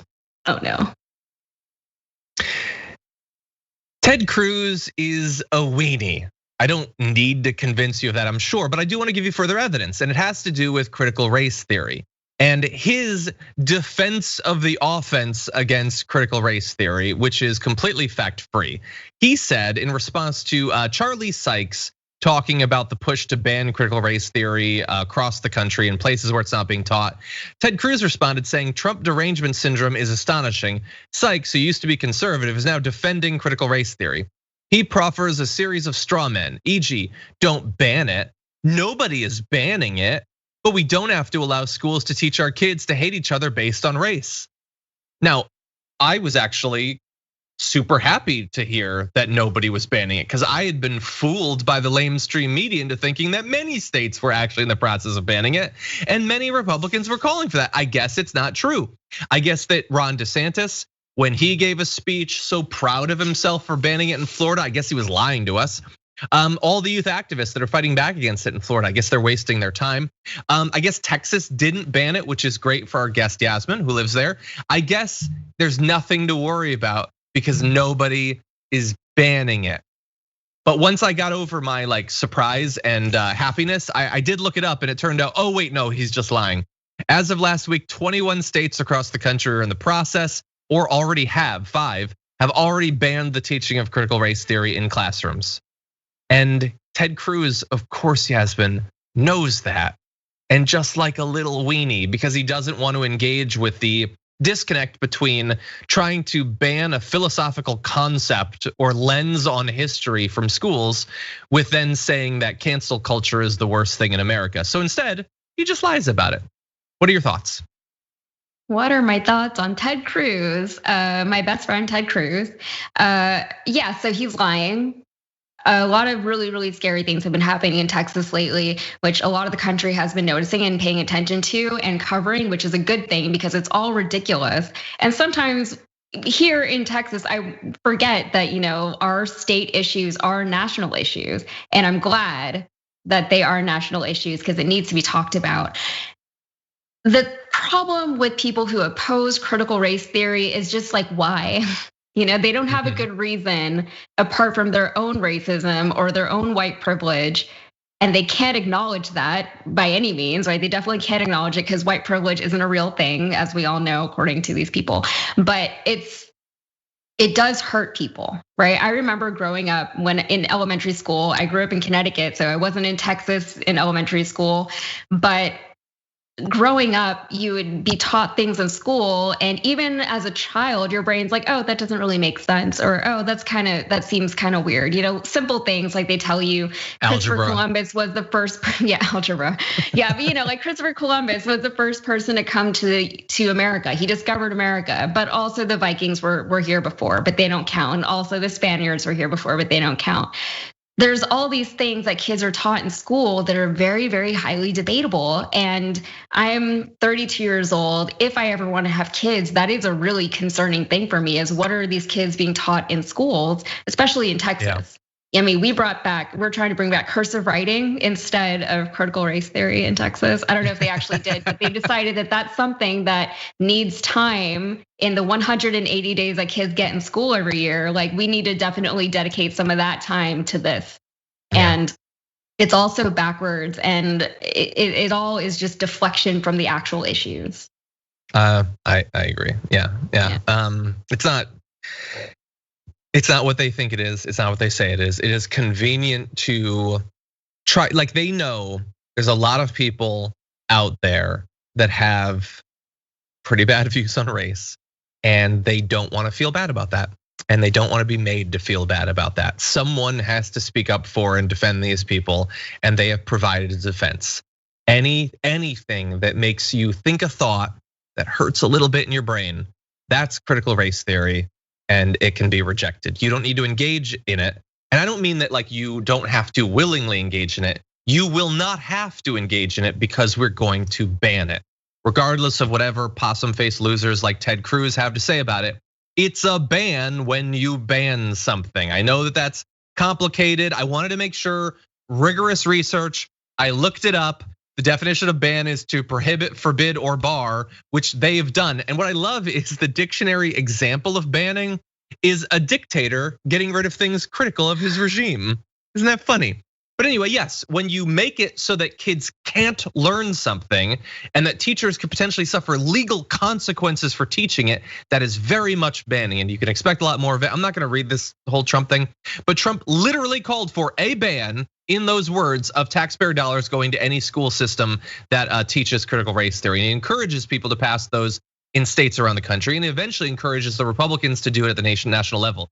Not using euphemisms, he literally says to ban it. So that is what is going on. Now, that said, I want to see how much more damage I can do to Yasmin's brain and mental state. So I'm gonna make her listen to this next video in just a second. Republicans recently have been trying to thrust critical race theory, or their weird version of it, into literally everything. Sometimes in a way that's not quite artful. Like, it still takes a little bit of thought to try to make everything about critical race theory. So I want you to listen to this. It's Fox and Friends, which is like one of the most watched news shows in the entire country. This is Ainsley Earhart trying to talk about immigration with critical race theory and gas taxes and everything else. I assume because her teleprompter broke, but here is what she had to say.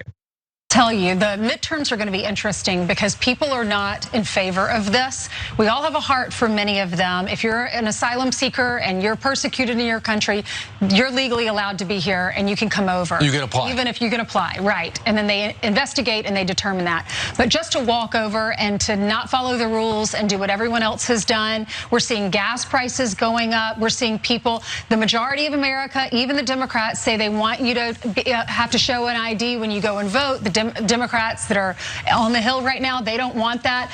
It's going to be interesting because, and then critical race theory in our schools, we've gone so far to the left on this. Kamala Harris won't go down there to the border. Now she's passing this, she's in charge of this child tax credit plan where parents under a certain amount of money will get $3,600 a child. And so are people going to have more kids just so they can get more money? Are these illegal immigrants who might come over and are on the books and do pay taxes, are they going to get this credit too? Are all their children going to get this credit? These are all the questions and all the concerns of Americans. Did I mention high gas prices? You did. My dad's upset about that. And inflation. Yeah, no, you mentioned it. You mentioned pretty much everything randomly, like just like a fire hose of talking points. I don't know. Something with people coming across the border and then gas prices. I guess immigrants are messing with the gas prices. I don't know, but you should be worried about it. Why critical race theory? Also stuff. And Harris, doesn't she suck? I don't know, but I guess this is millions of people are watching that and finding it to be very convincing, Yasmin. I forgot what her original talking point was, so I had to look back at the Chiron for the damage. It's about migrants. Yeah, and I was just, I forgot what her original point was as I was watching that clip. It feels like a lot of fear mongering. It feels like taking an advantage of an audience that you understand is very poorly informed about a lot of these issues. So you can kind of throw a whole bunch of terms that they have already been told are scary terms at them. So they all just conflate it together like, oh, immigration is bad, so is critical race theory. And if we didn't have immigrants, maybe we wouldn't need critical race theory. Like, I don't know what her point was. I don't know how she was trying to tie it all in together. I don't know why gas prices are involved. I don't know why Kamala Harris is involved. But here we are, and it is concerning because that is one of the most watched news programs on the news today. And Fox News really does have a monopoly on their narrative, right? They don't have a whole, there isn't a CNN and an MSNBC equivalent to Fox News, right? So whatever they say, people just hear that and then they go with it. And then, the narrative is important, right? Because you could have somebody who looks like the woman who was talking just now say all these terms to someone like me very confidently, and I know what it is, she knows what it is, but the people parroting her back, they don't understand what they're saying, right? Yeah. And all these ideas keep getting perpetuated. That's why people can say with all the confidence in the world that the Civil War was fought over states' rights and not slavery, even though obviously it was fought over slavery. It's there in their bylaws, So it is a problem. It doesn't make any sense, but it's a problem. And I think it is hard for people like you, John, who your head will explode just trying to make sense of it and having to communicate that to people, and we all appreciate the work that you do because it is hard and it is infuriating and it will make your head explode. It will. I would like people to not just throw talking points at you. Yeah. Like if you can't explain why critical race theory is wrong in a way that actually reflects in any way on what it is, then that's an issue. That's an issue. Yeah, and especially that hasn't been done. Exactly. In any of their arguments, they haven't said why it's bad or why it doesn't need to be taught in schools. They haven't offered any kind of actual explanation as to why they're so against it, because the actual reason they can't say out loud.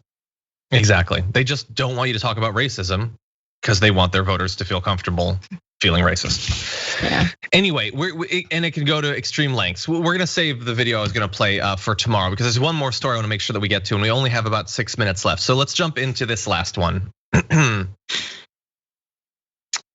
Undercover video from an employee at an Amazon facility, apparently in Scotland, shows that millions of unsold products get destroyed, including incredibly valuable products as well. Let's show you a little bit of this video that one of the workers gave to ITV in Britain.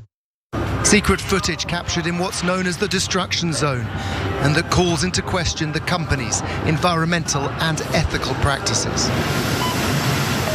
An ITV News investigation reveals unsold laptops scanned not for delivery, but instead marked destroy.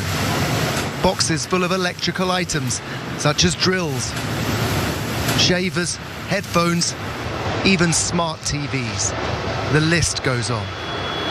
Brand new books still in their wrappers, or jewelry or steel cutlery with that same instruction: destroy. And look, I think even if that was just a little bit of that would be pretty insane. But apparently there's a weekly target at that one facility of 130,000 items to destroy. And apparently, so there's different ways you can get rid of these things. You can destroy it or you can give it away. I think many of you watching that are probably thinking, wait, can't you just give that to people? Like random people, or I don't know, maybe just the employees who you're abusing. Well, they do give away a little bit. In comparison to the 124,000 items marked destroy, 28,000 were marked donate. So isn't that nice? A tiny little percentage of it. And it's some stuff, it's like, cheap jewelry or whatever, but it's MacBooks and it's fans and iPads and TVs, and this whole thing just seems insane, Yasmin. I don't understand what system could produce the need for this much destruction and waste. It's like the ERCOT thing that we were talking about earlier, how I'm being expected to recycle and conserve as much as possible, but you have people like Amazon, well, I guess not people, but you have companies like Amazon who are just being so wasteful and they're seeing no consequences of it. And there's a reason why Jeff Bezos is going to space and there's a petition to leave him there, because he's doing so much harm to this country, so much harm that so many people around the entire globe are trying to combat. But how can you possibly compete with it? It's so wasteful. Any kind of waste kind of hurts my heart. I don't like it. I don't know if that's because I was the way I was raised or whatever the case is, but any kind of waste is waste. It doesn't need to happen and it's so pointless. And I am curious as to what determines whether something is destroyed or donated. Like what is the criteria there? And why is one so much more than the other and not the other way around? I don't know. I am hoping that if enough people talk about this story, that maybe they will shed a little bit of light on that. Preferably, maybe change the situation a little bit. But it's pretty bad. Like 6 million products at that facility. A previous report in France found 3 million products being destroyed. So that's France and Scotland. I will just assume that nothing like this happens in the United States. But if it does, that could be really bad. And so this is just one of a number of different issues that thankfully employees at Amazon have made people aware of. This is a massive corporation. There are some benefits to that, but there are clearly a lot of negatives, both in terms of the ethical implications of wrecking TVs and stuff rather than giving them away, but also the environmental stuff. 6 million products for one facility, that's a lot of waste that's being produced. Maybe there could be practices that would make it not actually have to happen at all. But anyway, maybe at some point we'll learn more. Thank you to all the reporters that are talking with employees and getting us this information. Unfortunately, we are down to almost no time, and I want to make sure that we thank Yasmin, great job. Great to have you on as always. And I want to let people know where they can see more of your work. You can find me on Instagram. That's the easiest way to find me. My Instagram handle is YazK with 5 Z's in the middle. So YAZZZZZK. I know I always do that funny. People always make fun of the order that I do that in. But yeah, 5 Z's, YAZZZZZK. Awesome. Well, and then thank Twitter you so much. YazzyK. Yeah. Thank you for having me. Always a pleasure. Always glad to have you on. Have a good day. And for those of you at home, thank you so much for watching. I'm gonna be speaking in just a little bit with Dave Leventhal, so you can expect that coming up soon. Also, our top 10 list for the week. The top 10 objective definitive list of animals is now up on the YouTube channel for our tier 2 and tier 3 members. So if you're one of those, you can enjoy that and leave an idea for future top 10 there. Oh, we have the results of the poll. Where are the results of the poll? I don't see them, but let's bring them up. So we asked you if any voting rights bill will eventually pass, and damn, it's a pessimistic audience. 90.65% say no. Less than 10% are like, yeah, maybe something. And we're not saying for the People Act. We're not saying the John Lewis Act. We're saying literally any bill. And apparently you don't think it's likely to happen. I still have hope that something will happen. I don't know what will be left in that thing by the time it gets through there, if anything, but we will find out. In any event, thank you for watching, everybody. Tomorrow's Big News Wednesday with Jared Jackson. So until then, stay safe out there, stay sane out there. We'll see you soon.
What's happening? Welcome to Indisputable. I'm your host, Dr. Rashad Richey. Good to be with you.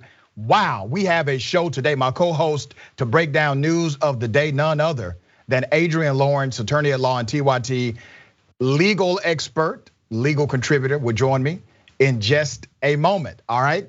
But before we get to that, don't forget about the bullpen. In the bullpen today, I have none other than conservative pastor, Make America Great Again loving, Donald Trump supporting Pastor Jesse Lee Peterson. He will be on the program today.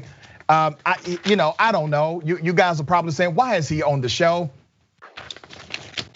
We'll see. Okay, so he's on the show. Let's just deal with it.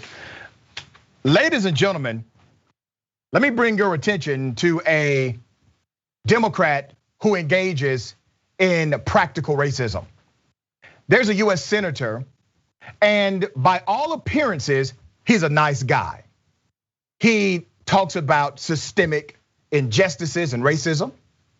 He's typically on the right side of the corporate Democratic vote, not always on the progressive side, even though he considers himself to be a progressive when the speech fits. This individual represents Rhode Island. So let me bring your attention to Senator Sheldon Whitehouse. Sheldon Whitehouse is now facing more scrutiny than ever before because on the eve of Juneteenth, something that he says he was proud to vote for, on the eve of Juneteenth, he was cornered by a local reporter. Well, this reporter had questions for Senator Whitehouse. And I promise you, the good senator thought he was going to talk about his amazing victory for Juneteenth, giving black people a holiday. But she has some other questions for this senator. Here's how it went. Back in 2017, you had expressed concerns about the membership of the all-white Bailey's Beach Club, said that you hoped it would become more diverse. Now, your family's been members, your wife is one of the largest shareholders. Has there been any traction in that? Are there any minority members of the club now? I think the people who are running the place are still working on that, and I'm sorry it hasn't happened yet. Do you have concerns in 2021? I mean, obviously it's been 4 years. You had remarks on the floor following the deaths of Breonna Taylor and George Floyd saying, hoping to root out systemic racism in the country. Your thoughts on an elite, all-white, wealthy club, again, in this day and age? Should these clubs continue to exist? It's a long tradition in Rhode Island, and there are many of them. And I think we just need to work our way through the issues. Thank you. You see, the good senator says racism is a long tradition. Not only in Rhode Island, by the way, but also across the United States of America and beyond. I want you to remember, this is a US Senator who gets a lot of support from progressive and black and brown communities, disenfranchised individuals. He talks a good game. He says he's on the right side of the justice argument. However, in his practice, ladies and gentlemen, he is in fact practicing racism. You see, the club he's a part of is not all white by accident, it is all white by design. They do not allow black people to join their prestigious establishment. Now, here's another part of the irony. When he was campaigning back in 2006, while Whitehouse appeared to dismiss the club's circumstances, his wife, Sandra Whitehouse, is one of the 3 largest stakeholders in the club. When the Rhode Island senator, who was first elected in 2006, initially ran for his office, he disavowed his membership and pledged to quit the club. So to get votes, he said, hey, I should not be a member of this all-white establishment.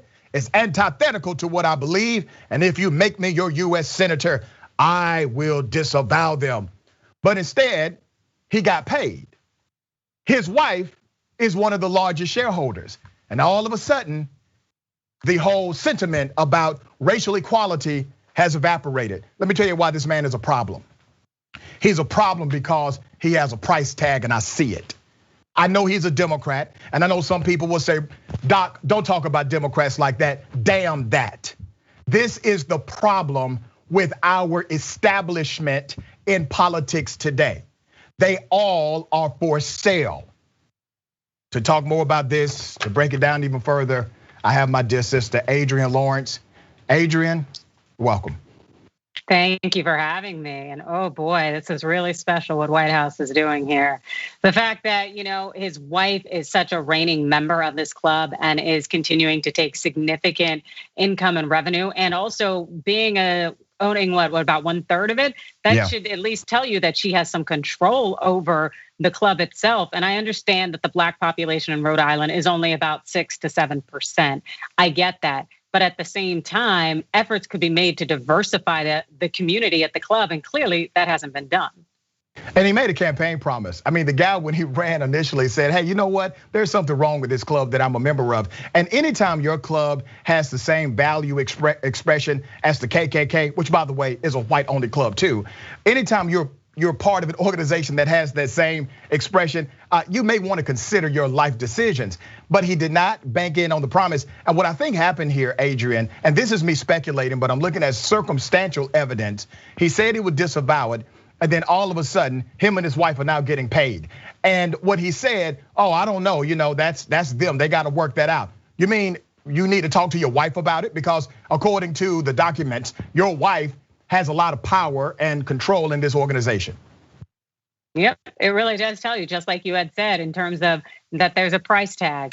And there's clearly a price tag that's being paid on this person being a faux progressive, yet living a lifestyle that seems to perpetuate white supremacy. And the fact that, again, nothing has been done over the years, that really shows you that this was an empty promise that was made by Whitehouse and that this is all for show. And it's extremely disappointing, but at the same time, unfortunately, it's not surprising.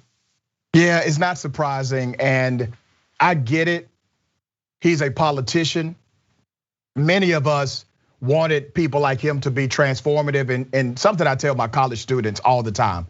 Anytime you engage with a politician, expect them to be transactional. Now, it's great when they are in fact transformational, like Bernie Sanders, AOC, and others, but just have an expectation that all of them are transactional to some level.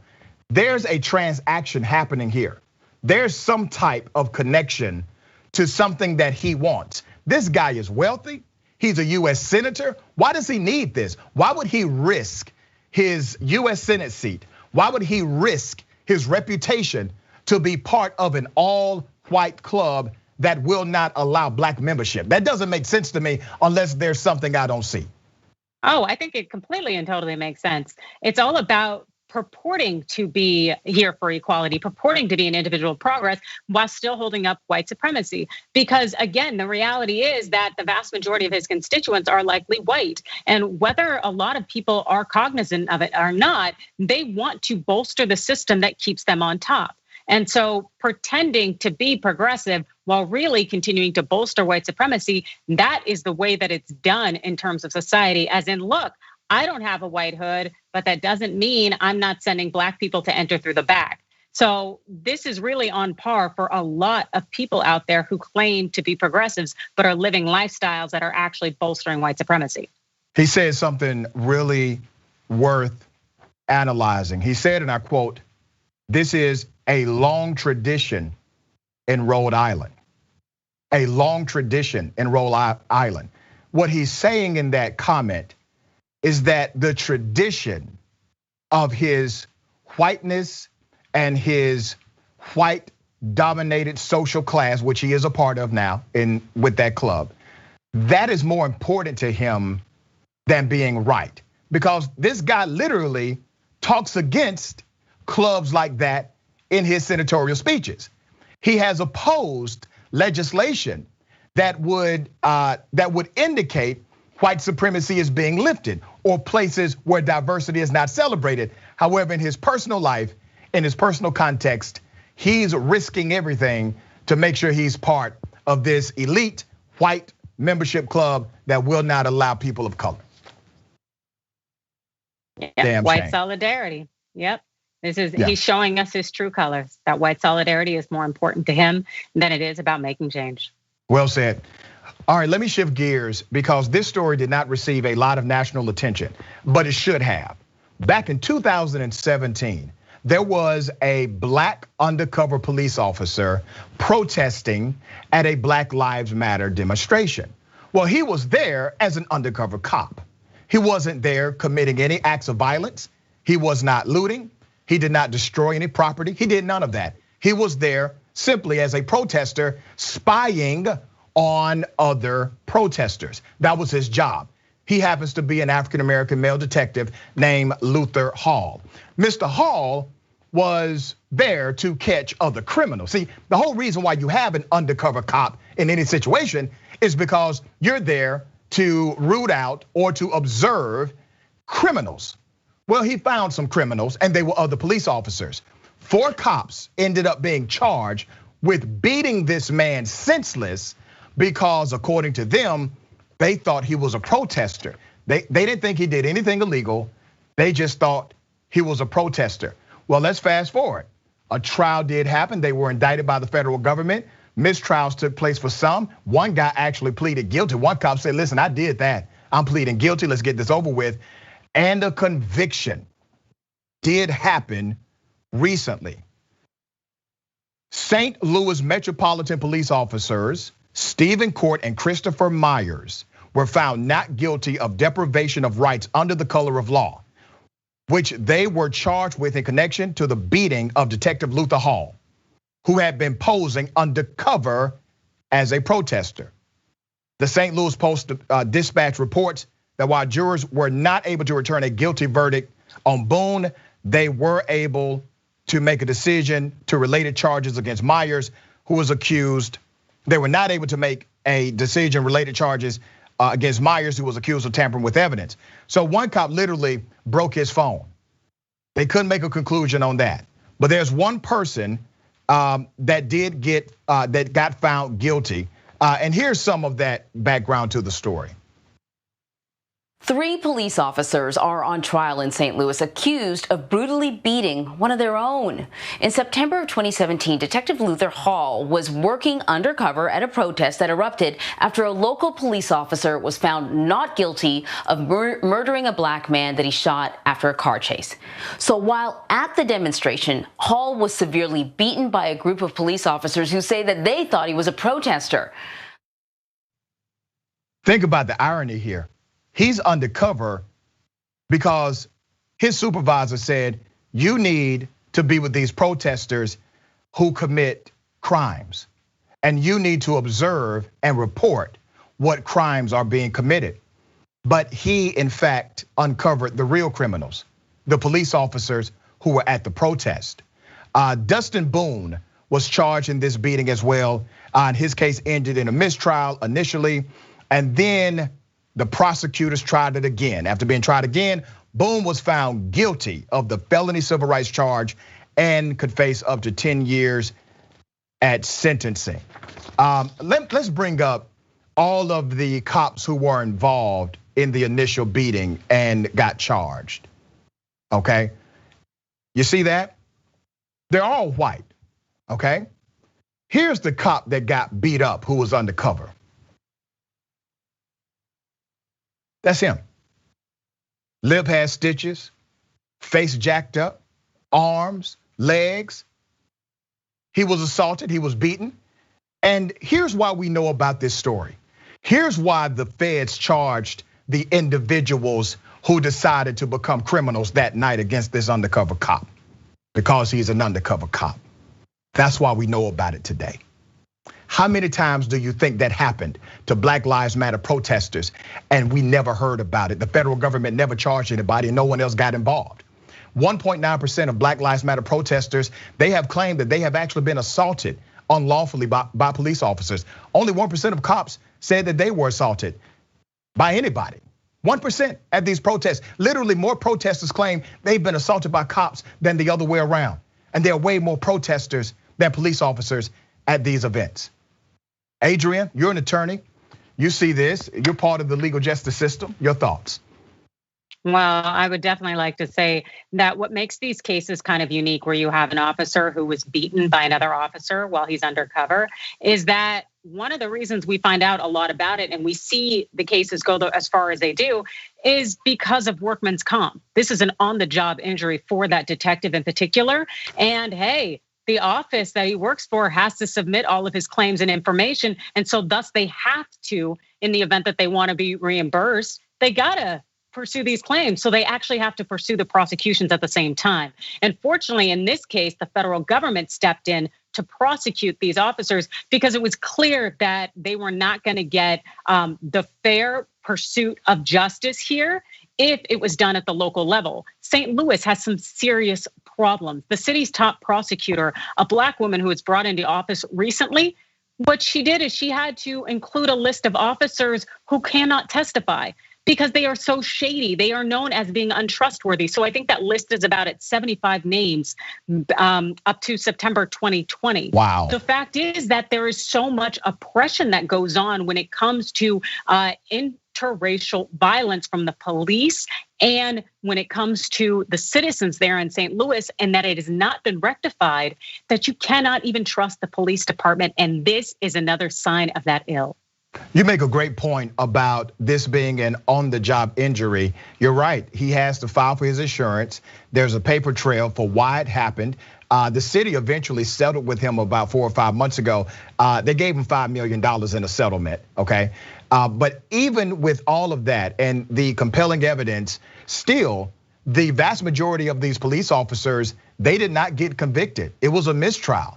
And the one who pleaded, he testified. I mean, he said, listen, this is what happened.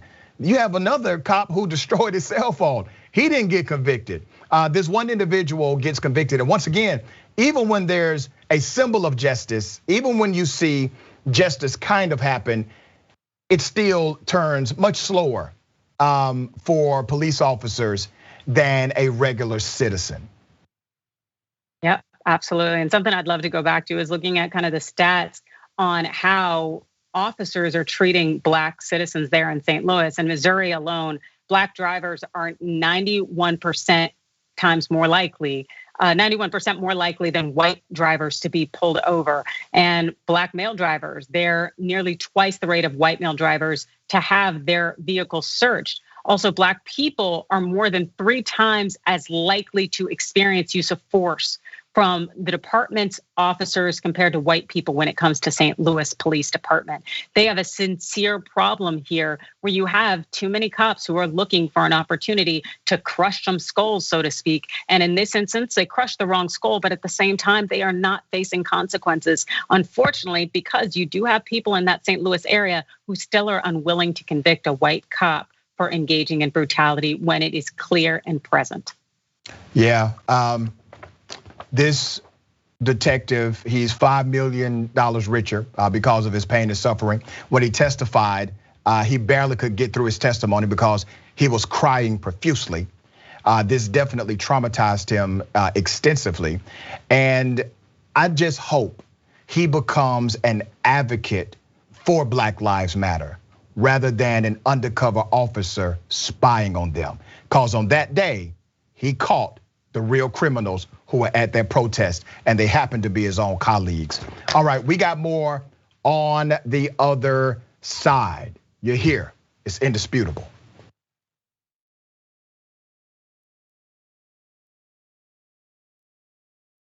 Well, the Young Turks, the Friday show is gonna be awesome. We're gonna help us over here. Drop it. We became the first ever daily online web television show. No, the Constitution is the very core of America. The fact that we don't spy on American citizens, that we get a warrant, that we go to a judge, that we have a procedure, that we have due process, that is America. On top of it, they go, why don't they just stay at their own schools? You gotta realize something. These schools suck. They want people to pull themselves up by their bootstraps. You ain't got no straps, you ain't got no boots. He lit these fires in trash bins all around town out of frustration. 99th most viewed channel today on YouTube. The Shorties Award. Best web host. We passed 1 billion views. Voice Award winner, News and Information Channel, The Young Turks. Oh, another Webby. The Young Turks. Can I curse? Yeah! For those of you watching on live stream, yes, we have adopted a pet iguana that showed up at our door.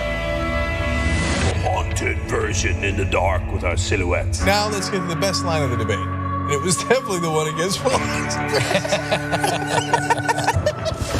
I told you we were coming. When you talk about it when it becomes a problem. Our lack of gun control is a problem. Nonsense BS story is hurting that cause, and they need to wake up and recognize that they are being had by these people. Biggest gang in America. Question is, how do we make sure that we blame the person who is dead? What kind of democracy is that? We should never forget that the most powerful people in the world exploited the greatest tragedy in American history to go to war in a country that had a lot of oil. Rolling thunder. That's what this show is.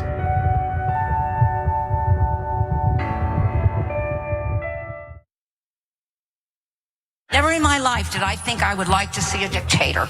But if there's going to be one, I want it to be Trump. Tick-tock, tick-tock. Where's the line? We've crossed every line you can imagine. We are a socialist country. It's socialism for the rich. Tick-tock, tick-tock. You don't have to know the truth, just believe what they tell you. There is no bounds to their monstrous hypocrisy. Tick-tock. I think we're gonna win the Senate in 2020. And I think we're gonna have the House, and I think we're gonna have the presidency. Tick-tock. And in 2020, we're going to clean your clock. And we're gonna run you out of town, and we're gonna have an actual democracy in this country. November of 2020 could also be potentially the greatest day of our lives. Let us whisper of a dream.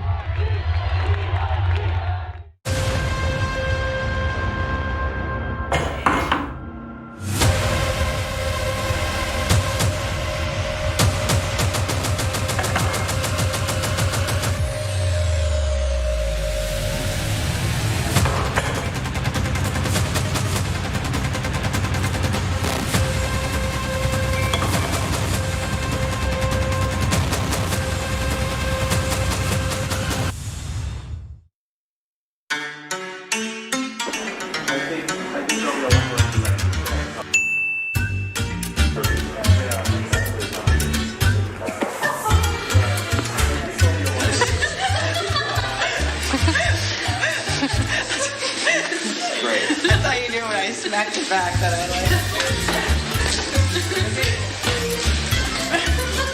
Say hi to the camera. I don't like this.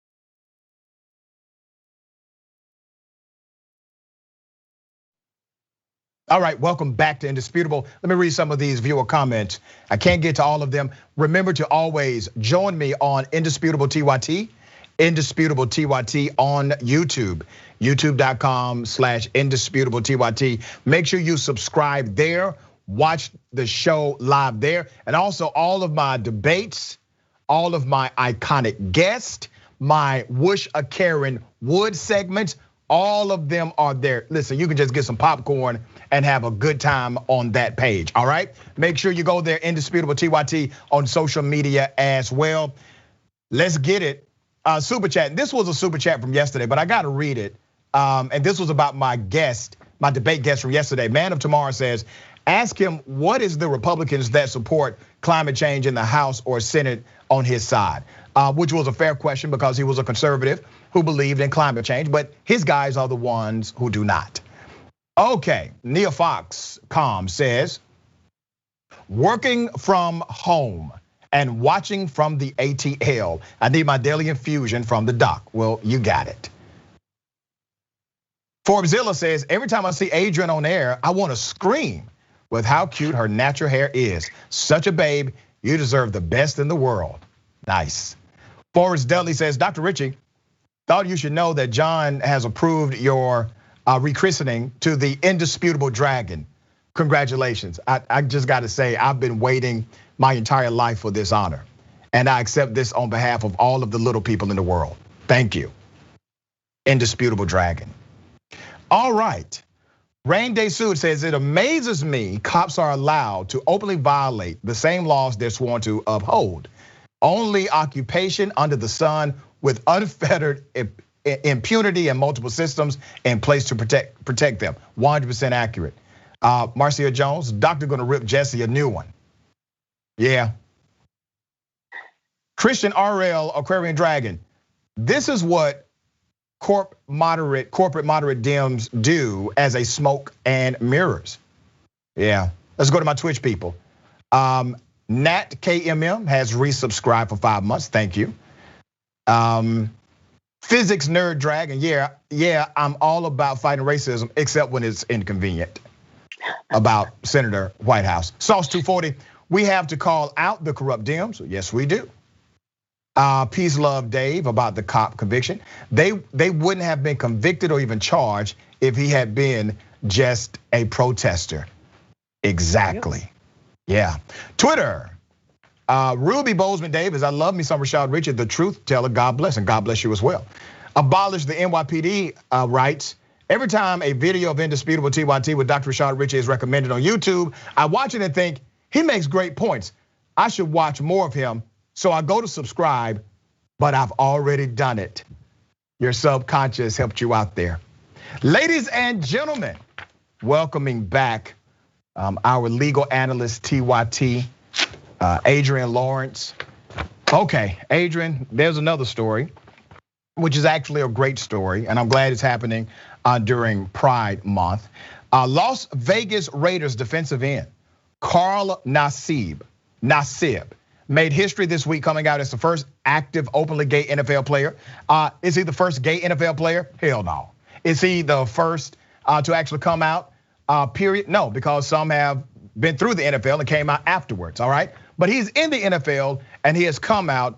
I'm happy for him because he's living his truth. He made the announcement in an Instagram post and committed to donating $100,000 to the Trevor Project, a suicide prevention service for LGBTQ youth. Here are some stats from the Trevor Project, which highlights the importance of visibility for LGBTQ youth. Here's the graphic. 1.8 million of LGBTQ youth have seriously considered suicide in the US in the past year. That's staggering.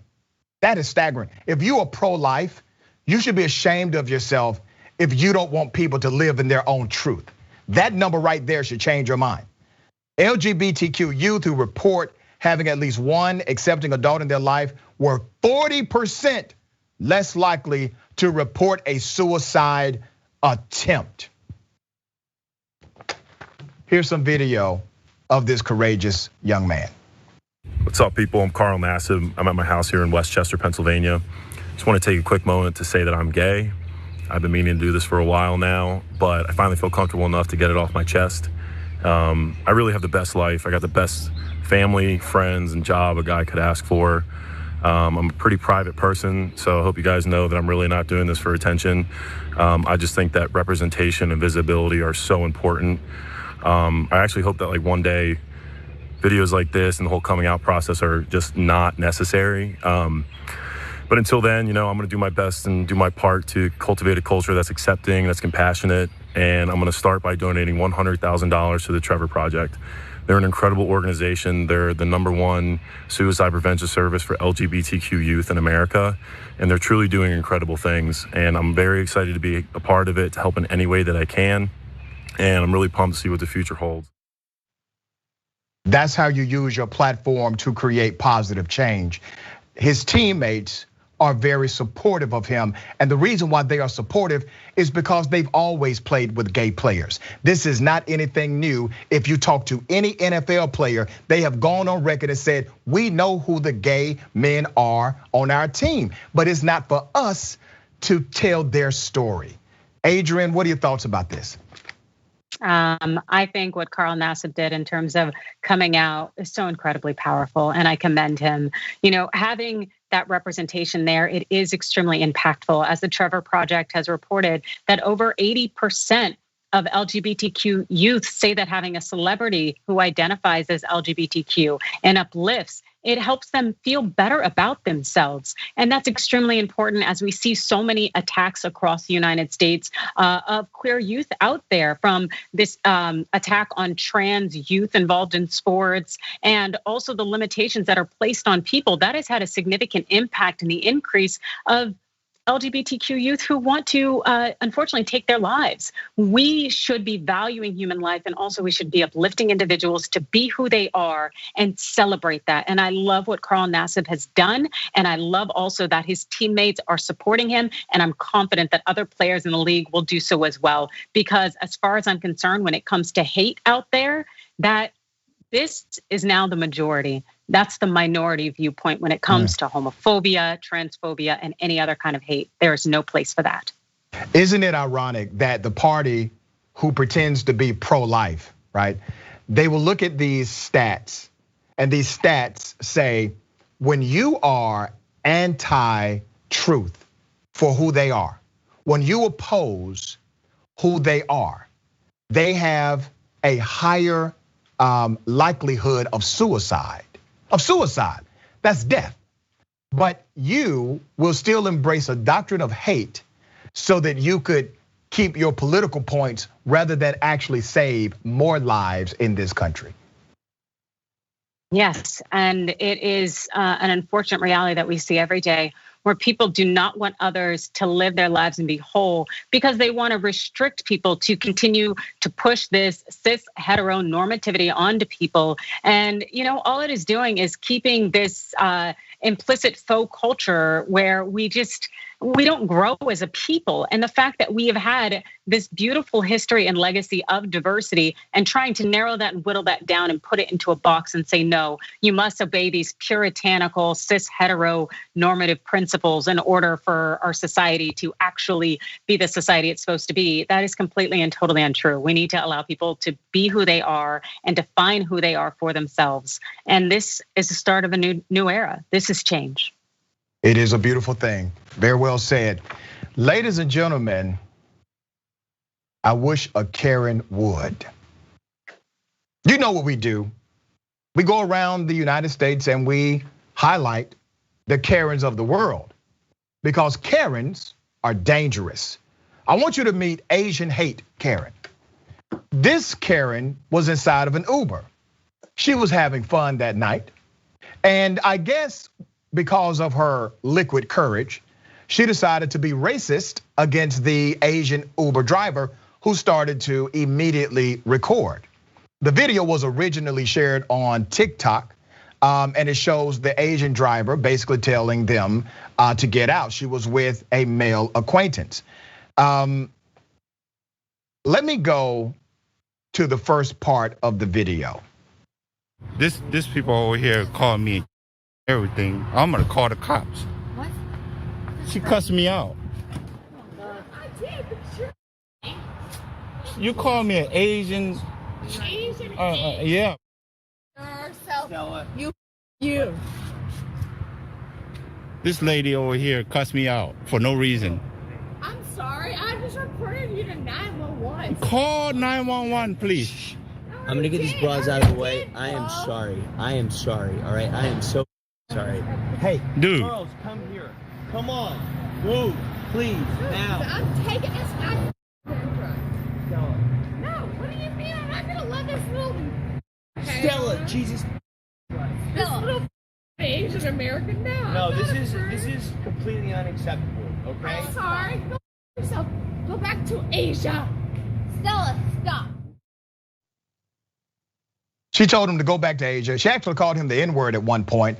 Her male acquaintance is trying to apologize for her behavior, trying to calm her down, and it just continues to devolve into a purely racist rant. Now, she's identified in this video as Stella. She's identified in the video as Stella. And here's part 2. No, I will take his address. Come here. No, I will take his address. If no one else does, I will. Hey, bro. Hey. Please take her away before I call 911. Somebody. Please. Yes, I don't care. I got the right of way. Why take a picture? Because I got no problem with it. Please leave. Please I leave. already Please called leave. 911 on you. All right. Look at that. Please leave. Please leave. She just flipped me off, cussed me out. Hey. I didn't do nothing You did not wrong. deserve that. You did. Please leave. What did I do wrong? Nothing at all. All I did was drive. Please leave. All right, please leave. I am sorry. All right, I am sorry. Hey, you're a good man, and you were working your ass off, and I am sorry. All right. I work all day, and you guys give me the wrong here. I'm gonna call 911. I'm gonna wait right here. Now remember, she said that she's going to call 911 on him. He's done nothing wrong. He's done nothing criminal. And then her friend is saying that, please leave. You've done nothing wrong, but please leave. Why does he need to leave? He's doing his job. He doesn't have to go anywhere. She needs to leave before the cops come. But maybe if the cops came, she would try to weaponize her whiteness against the Asian driver. And that's why I'm glad that there's a movie now bringing everyone's attention to how dangerous Karens are in the world. Have y'all seen this movie trailer? Here it is.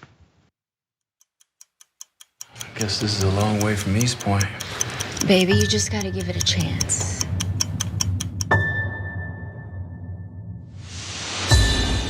Tell me about your new neighbors. They're black. Do you mind keeping it down? If you don't comply, I'll tell the manager. Somebody's taking home security serious. Hi, I am Karen Drexler. I'm your neighbor. You need to be taking your trash cans off the curb right when the trash is picked up. Is she nice? Yeah, she's nice. Wait a minute, we have a white entitled neighbor named Karen? Karen. As a 40-year-old black man, I am terrified right now. That is a scary ass movie. Adrian? My comments on that movie is that it did not need to come to pass. We live these things. I do not need to see them. Also, I liked this actress, Taryn Manning, but I want to know who is helping her choose these roles. Because once again, this is not something that I need to see. It is not entertaining. So this is not, no, I'm good. Let's please go ahead and keep it moving. As far as that Karen in real life, you know what, it's abysmal and it's disgusting. And the concern is that if she had called the police or if he did, that it would have ended up where the police would have sided with her in some regard. And that's the scary part because that man was just doing his job and he was being upstanding. Yet to have her male friend say, oh, please leave, I'm sorry, please leave. You know what, it speaks volumes, the fact that he has chosen to spend time with that individual because I would have just left her there.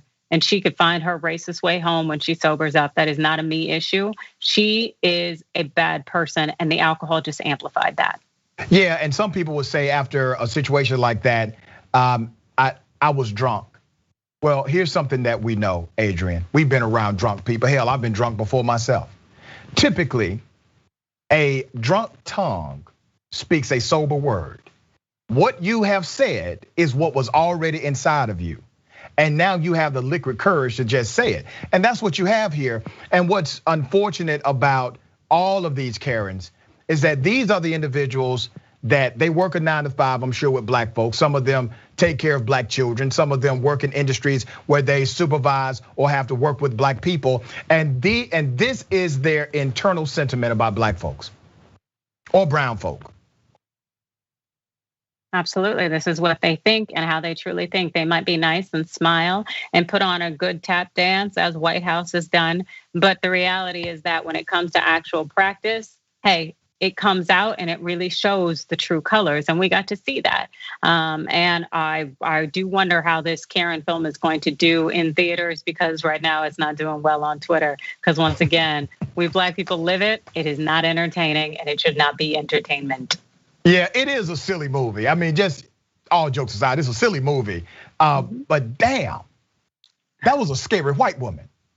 Oh my gosh, Taryn Manning, she plays it up real well. She does a really good job. I have no doubt that it's gonna be an Oscar-winning performance, but at the same time, I didn't need it, I'm good. Let me shift gears to something that really is going to face all of America because of COVID, massive layoffs. You have a housing issue, especially with renters, like we've never had before. Many people are bracing for massive evictions. And you have a lot of investors who are just waiting for it. Or they are waiting for these evictions so that they can bank, okay? California, this is really, really interesting.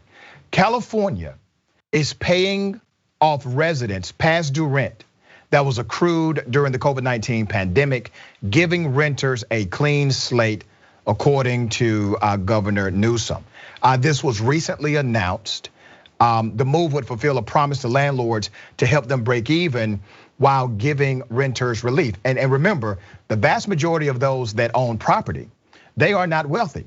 These are moms and dads and grandmamas and granddads. They own a property, but they're not rich. And so when they don't get paid, well, that's a real sacrifice for them. So this was a way to stabilize the market, not just to look out for renters. Here's a graphic. A little over 2% of people in California who have applied for rent relief during the pandemic have received it. Do you hear that number? A little more than 2%. Also, state officials who haven't yet decided whether they'll extend California's eviction moratorium, which is set up to expire in just a few days on June 30th. Wow. Adrian, I think this is actually a good direction. And I hope other states start adopting some of this, if not expanding on it. What are your thoughts? Oh, I couldn't agree with you more. It's the fact that this is a chain reaction. When we have it so that people can't pay their rent, they're put in a position where they potentially could be evicted. And when it comes to housing eviction, as Representative Ilhan Omar had pointed out, it disproportionately impacts Black people.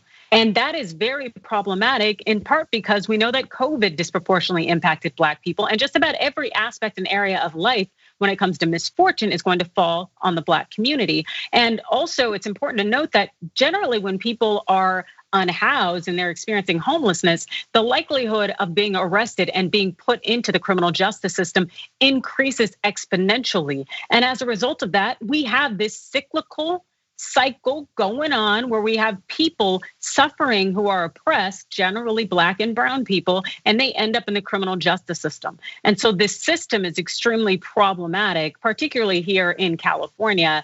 I'm really glad that Governor Newsom is making these strides, especially because the reality is the vast majority of people on the streets are Black here in Los Angeles, despite the fact that we only represent maybe about 8% of the LA community. We're 50% of the homeless community. And that is very, very problematic.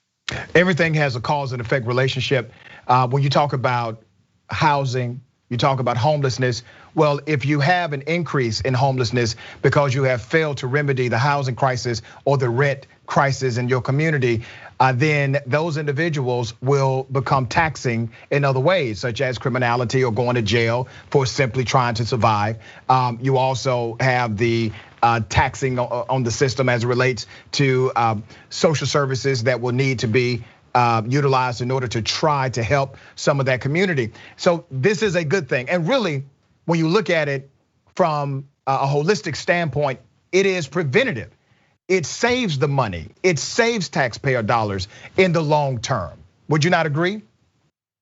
Yes, it does save money at the end of the day because it keeps a lot of people from going under. As you had mentioned, the vast majority of these landlords aren't necessarily large corporations or individuals who own considerable property. Maybe it's just a mom and pop. I'm a landlord, but if my tenants were to go under and not pay, I'd have to pay my rent and a mortgage. That would be, it would just be very, very difficult. And so as a result of that, you see people rolling into potential bankruptcies and considerable losses. So it's good that Gavin Newsom is doing this to prevent that chain reaction, but we still do need more to help people, specifically those groups that have suffered the most due to COVID, to lift everybody up because, hey, when the lowest and weakest of us rises, we all rise. That's right, and that's something that it baffles me why politicians don't get that. When you help the least of these, you help everybody, right? It's not that you help individuals who are absolutely in need of it and no one else benefits. Everybody benefits from that kind of system. But the truth is, these systems make money on the ignorance or the willful ignorance of politicians, right? And because these systems make money and you have lobbyists that have agendas, you typically don't get to sound policy. Anytime there's a common sense policy order or common sense policy idea on the table, and there's this adversity to that policy, and you're scratching your head and you're wondering, well, wait a minute, this makes sense. It makes sense short term. It makes sense long term. Why is it so difficult to implement this policy? Well, typically, that means there's some money somewhere behind it lobbying against the policy being passed because there is money in the willful ignorance of politicians. Yes, there is. There's money everywhere politicians happen to be. It definitely seems like this is something that motivates them. And in this instance here, acknowledging the fact that there is money that can be used to help the people and is supposed to be your job in supporting we the people. It's something that a lot of politicians don't want to do because, that's always the excuse. We don't have the money for it. We don't have the money for it. But the reality is we do have the money for it, and it should be allocated to people who need it the most. Yeah, we got plenty of money for it. We always have money to kill people and blow things up. It's called war. I've never heard someone argue on the House floor. Listen, it would be a good idea to go to war with Iran, but we just don't have it in the budget. We always have it in the budget to kill people and to blow things up. It's never an argument about that whatsoever. And so all of a sudden we start pinching pennies when it comes to domestic policies. Hell, we're talking about last administration getting rid of Meals on Wheels for senior citizens who are shut in. We don't have money for that, according to the previous administration. We spent $22 million chasing unidentified flying objects. We spent money on that, a lot of it. Ridiculous. There's always money in the budget. That's what it is, always money. Yeah. Sister, it is always a pleasure having you on the program. Tell people how they can follow you and check you out. You can find me on Twitter at Adrienne Law, on Instagram at Adrienne Lawrence, and on YouTube and Facebook with the Rebel HQ channels. I will be there with TYT's Overruled. Awesome. Thank you so much for everything. Thank you. All right, we got more. You don't want to miss the bullpen. I got Jesse Lee Peterson, pastor and radical conservative in the bullpen today. You're watching Indisputable.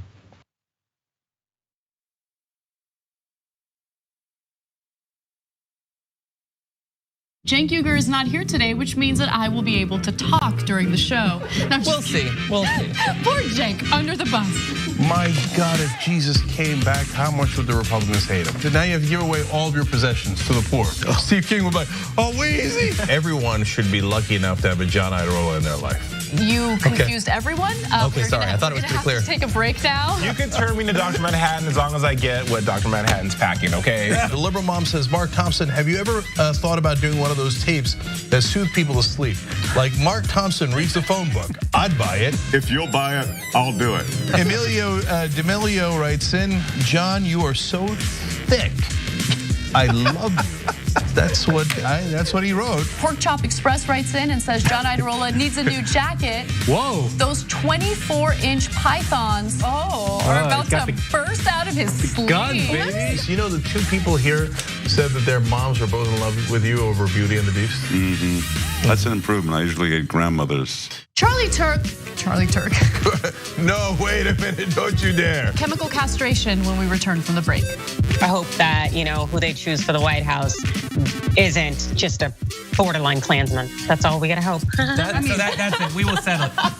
She's cute. I didn't say that about Laura Ingraham. Scandal at TYT. Did Anna comment on my tan yet? No, she hasn't. You're a good bosser. But Anna did say that I come in here today with a fresh mind. That's all I'm about. I'm about a fresh mind. I can't with you right now. Okay? She just can't. She can't, but nonetheless, we have to for another 3 hours. I'm back, baby. Let's rip in the Republicans. See, don't miss the live show. That's great. Tell people, if you're a member, you get the whole live show whenever you want, because this stuff doesn't go into any of the clips.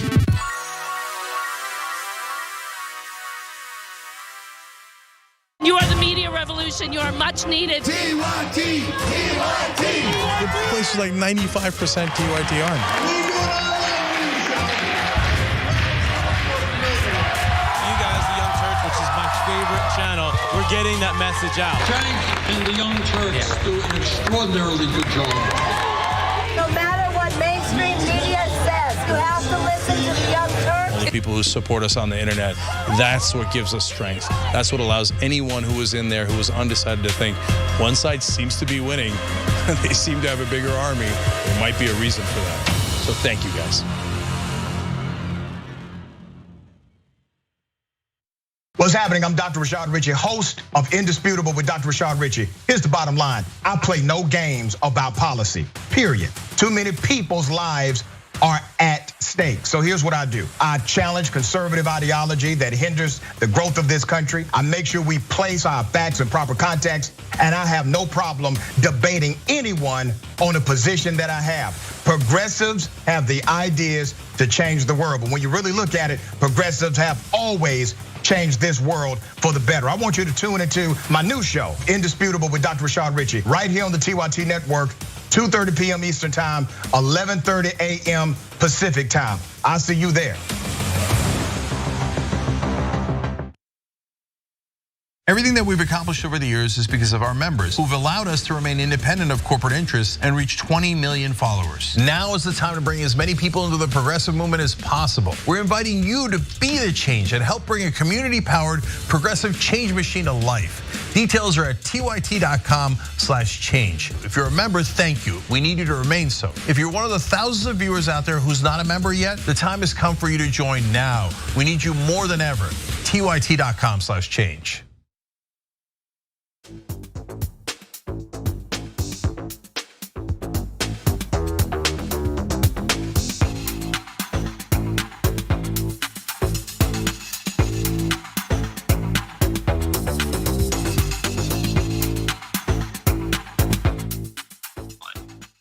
Welcome back to Indisputable. Let me read some of the comments. We're getting closer to our bullpen section. All right, Indisputable TYT, make sure you always watch the show on Indisputable TYT on YouTube, Indisputable TYT. Subscribe now, and also follow us on Twitter and Instagram, Indisputable TYT. Thank you, Arnes Velika. I think I said that right. Scott Fleming, thank you, super chat. Scott Fleming says, how is it not a payout to foreign investor slumlords? The tenant's rent should be forgiven, but to hell with giving my tax dollars to foreign investors, ruining the housing market. Well, there's definitely some of that involved, obviously, because foreign investment does buy property. However, the vast majority will be local people, typically in that state, and many of them obviously Americans. Freedom fighter, that was brave of him, and I think his teammates won't care, but he's gonna get hate from some fans. That is an unfortunate reality, but he seems to be a strong young brother. Burning's effing mittens says, this is about Karen. Thank God for smartphones, yes. In Bali, Mount Shali, maybe. LMFAO, this is a Jordan Peele movie, right? Twitch, Francois says, war is like dessert, there's always room. Thank you, Central Committee has resubscribed, tier 1 for 11 months, thank you. Central Committee hosted the channel, had 1,157 viewers, rated 704 viewers, boom, thank you. Carp ODB gifted a sub and share 410 bits, yes, thank you. Top Cat, Gloss Dragon gifted subs and 100 bits, that's freaking awesome. Lincoln Isaac 1 has resubscribed, Prime for 2 months, 2-month streak, says, love this new show. Special shout out to Dr. Richard and Adrian, thank you. Here comes the Tony, says, the only way to make this story better would be to have every single one of his teammates donate as well. That would be a hell of a gesture, especially this month. Good idea. Tara Lee says, you don't just become racist while drunk. Exactly, my point exactly. Snake Anthony 210, hard times came from hard workers through absolutely no fault of their own. Very well put. Ladies and gentlemen, let me bring your attention to a victory for Donald Trump. I mean, he's been taking a lot of L's, okay? So one victory in a sea of losses. Remember this, remember when he decided to act like he was Christian again? Okay, a judge tossed most claims against Trump, and then AG Bill Barr and other US officials saying that they cannot be sued for clearing the Lafayette Park on June 1st, 2020. Police spray gassed a peaceful group of protesters, and then moments later, Donald Trump walks to a church to do a photo op with the Bible. Here's an NBC report on what happened that day. This is an extraordinary escalation on the streets in front of the White House right now. Within the last 15 minutes, mounted police have been coming down the street. You're going to see them in the frame now, using flashbangs in front of them and mounted police to clear what has been an entirely peaceful protest. Not 98%, not 99%, but 100% peaceful protest here today. And then within seconds, it went from peaceful to pandemonium. People were throwing things, fireworks were going off, police officers were firing flashbangs into the crowd, and we started to move backwards, trying to cover it as we were backing up. Ma'am, are you all right? No, she's not f***ing all right, man. I got hit. The most surreal part of it was in my other ear, I could hear in my earpiece the president giving a speech in the Rose Garden. And the president was talking about being a law and order president and restoring order. And the messaging of what he was saying was just totally incongruous with what I was feeling and seeing in front of me as people were running away, afraid from police who were clearing this space. What had been a peaceful day totally changed by the police for what we would learn later was a photo op in front of the church there at Lafayette Square. This man wanted to do a photo op. He wanted to continue to try to trick Christian folks in the United States who believe in his rhetoric. And they decided to make a peaceful protest not peaceful by attacking them and engaging in unlawful activity. That is what happened. Now, the Attorney General of the time, Bill Barr, denied that chemical irritants were used. That was a lie. He also said that he did not know Trump was going to the photo op. That was a lie too. But here's what the AG at that time said. And the methods they used, you think were appropriate? Is that when what they you're met saying? Resistance, yes. They announced 3 times. They didn't move. By the way, there was no tear gas used. The tear gas was used Sunday when they had to clear 8th Street to allow the fire department to come in to save St. John's Church. That's when tear gas was used. There were chemical irritants. The park. No, there were not chemical irritants. Pepper spray is not a chemical irritant. It's not chemical. Pepper spray, you're saying is what was used. Pepper balls. This is what I'm asking you. Did you know when you gave the green light for these actions to be taken that the president was going to be going in that very same area for a photo op? I gave the green light at 2 o'clock. Obviously, I didn't know that the president was going to be speaking later that day. I mean, he's a damn lie. He knew everything. I guarantee you that, okay? But a judge has decided to rule in the favor of Donald Trump and that guy. U.S. Judge Dabney L. Frederick of Washington called allegations that federal officials conspired to make way for the photo too speculative. Here's what else the judge said. Frederick also ruled that federal defendants such as the then Attorney General William P. Barr and then acting Park Police Chief Gregory T. Mohannick are immune from civil suits and could not be sued for damages, and that Black Lives Matter as a group could not show it was directly injured by actions against individual demonstrators. The judge did allow litigation to go forward challenging federal restrictions on protest and other First Amendment activity at Lafayette Square across from the White House and against local DC and Arlington County police agencies that supported, excuse me, the operation.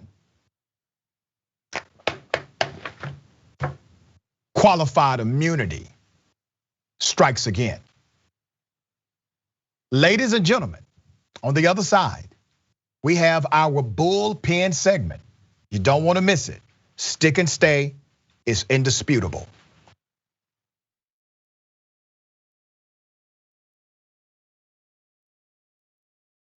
You know what the progressive movement needs? It needs a little energy, a little pizzazz, maybe a little caffeine. Oh, coffee. But what if it was too strong coffee? Yes, new twostrongcoffee.com/TYT. Look, this helps progressive causes. It's also organic and fair trade, so you've got peace of mind that it was done right, and it happens to taste great. So check it out right now at twostrongcoffee.com/TYT. That's 300 million. That's a pretty good number. Well, that's the size of the U.S. population. You know what our next target is? The size of the entire world. We just crossed 5 billion views on YouTube. I mean, imagine 10 years ago thinking one day. We looked at you like, are you nuts? Young Turks has just passed another milestone. 15 billion views. Damn. All right, lots of comments. You guys are the best. I'm gonna read a few comments from our members. Mr. Methuselah says on YouTube, super chat, thanks for all the important work you do for TYT for the movement. Do you know who had the first super chat when I got back from vacation? You won't be surprised to find out. Rob Shively. What do you know? Rob says, rejoice for Dragon Daddy has returned. This question sent to us by Izzy Sanchez Jr. Is it me or is Meghan McCain talking as fast as Ben Shapiro? Is that the way the right tries to look smart and intellectual? Well, yes. Michael Nathan writes it on Twitter. Did Anna choose Cenk's outfit today? I'm sure it wasn't Cenk himself. Man Bun Jenkins Skinny Jeans says, so now Anna has pointed out, okay, that's his handle. T. Joyce, 1971, saying Donald Trump is good at pulling out of things, NAFTA, the Iran deal, NATO. It's just too bad Fred Trump didn't.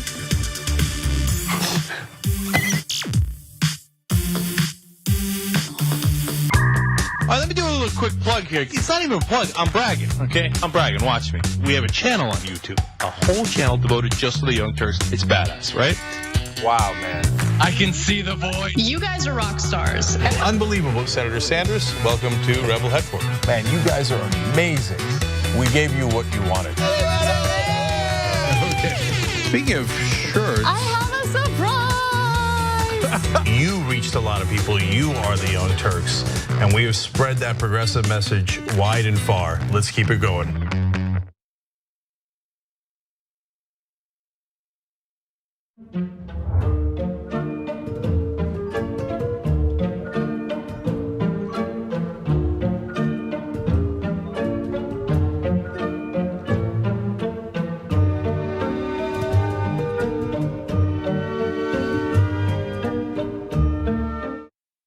Are you our next stream star? Oh my God, that's me? Show us what you got with your Twitch pitch.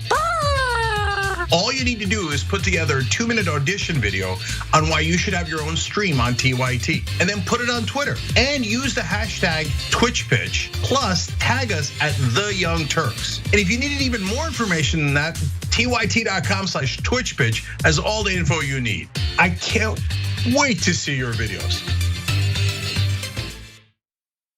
Cool news, shoptyt.com now has books. There's a whole bunch of books there. You're gonna be shocked to find out that they're largely progressive. Of course! Ryan Grimm's book, We've Got People, is there. It's fantastic. It's a story from Jesse Jackson to Bernie Sanders to AOC that explains the progressive movement probably better than any book I've ever read.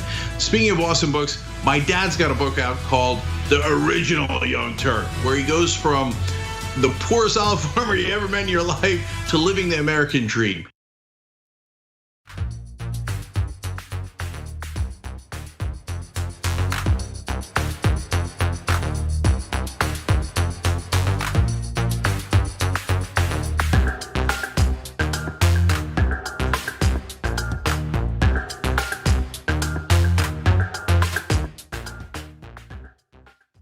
Welcome back to Indisputable.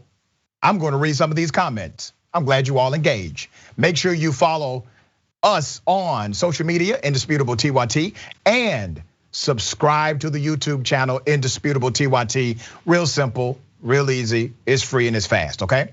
All right, let's go to the chat. I got Kedge Dragon, Barr is a big flat liar.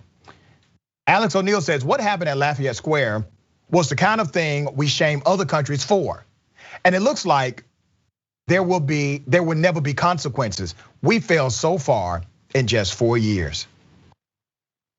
Yeah. Tahira Kathleen says, liar, liar. Mama Misa says, look, a talking toad. Whoa. Ladies and gentlemen, welcome to the Bullpen.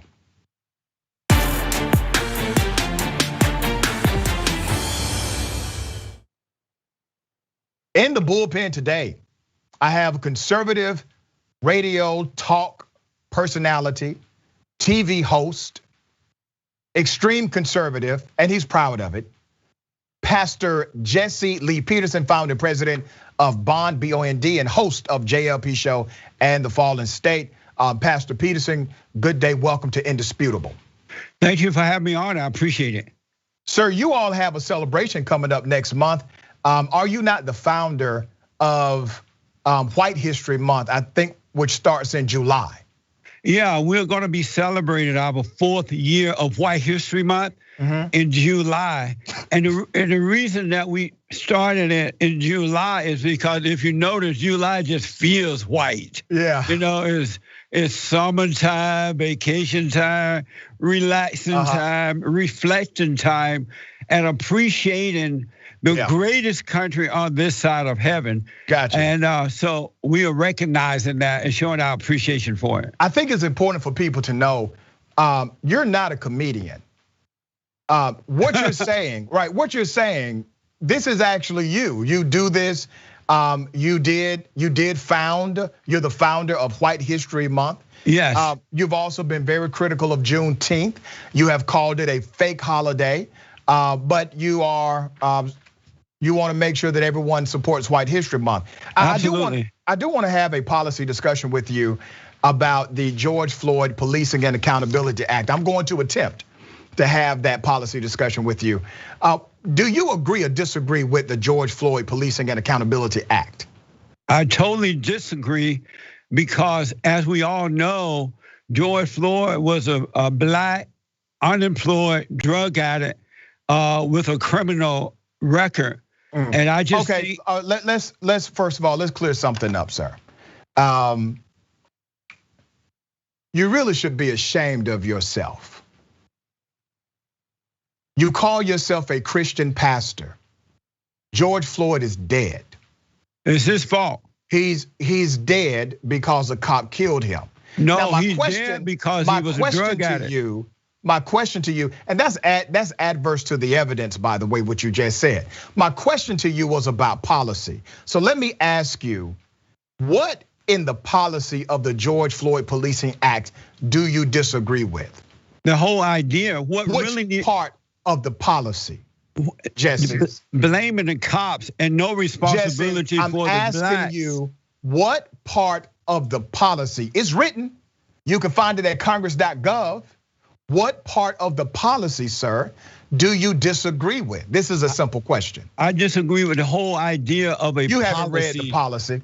You haven't even read the damn policy. Come on, I don't need to read it. I don't need to read it to know the truth, because what I've noticed is that black people today, due to their lack of love, their lack of believing in God, they love evil more than they love good, right? So that's the reason why you don't read. And so that's the reason why you don't read. Right, because it was written by no good black people. And why should I waste my time knowing what they're about? Black folks today, and not all, but most, have no sense of direction.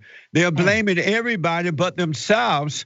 And until they take responsibility for their own lives, they are not going to get better. The real truth is, let me ask George you, sir, Floyd is dead because of George Floyd and no one else. That's a ridiculous point. But do you blame yourself for not reading the policy, or you blame somebody else? Why should I read the policy when I already know the people? You don't even know what's in the policy, do you? I don't need to know, don't want to know. I know the people who are writing it, they're no good. Okay, let's talk about Black Lives Matter. This is probably going to end up being an utter waste of my time having you on the show. What are your thoughts about you Black don't know Lives that Matter? You may learn something. Well, we'll see, preacher. What is it about Black Lives Matter that you disagree with fundamentally? Black Lives Matter was founded by a bunch of fat black radical lesbians. Okay. And who All hate right, have God. a good man. Get this clown off my show. I appreciate you. Who hate God, who hate the nuclear family. Yeah. Listen, for those of you who wanted me to continue to engage that clown on this show, I'm sorry, I just couldn't do it. I'm only a human being. So please forgive me, okay? All right, here's what we'll do for the rest of the show. I will read some comments, and I know some of you will say, oh, Rashad, that was just so rude, and yeah, it was. I couldn't take any more of that foolishness. He's not going to make a debate in good faith, even if you oppose whatever I believe on the most extreme policy side. At least you have a policy argument. I can engage in a good faith debate about ideas. But if you want to utilize this platform to bash gay people, to bash black people, to bash communities that are disenfranchised, if that's all you want to do, then no, you won't do that here. And I'm sure all of his cronies, once he puts this on his social media feed, they will try to come after me. I want all the smoke. I'm good with every bit of it, all right? Okay, let's read some of the comments. We got some of the comments, let's do it that way. D. Packman debated him a few times. He has no facts to back him up, says crazy stuff. If I was a Republican, I would be embarrassed.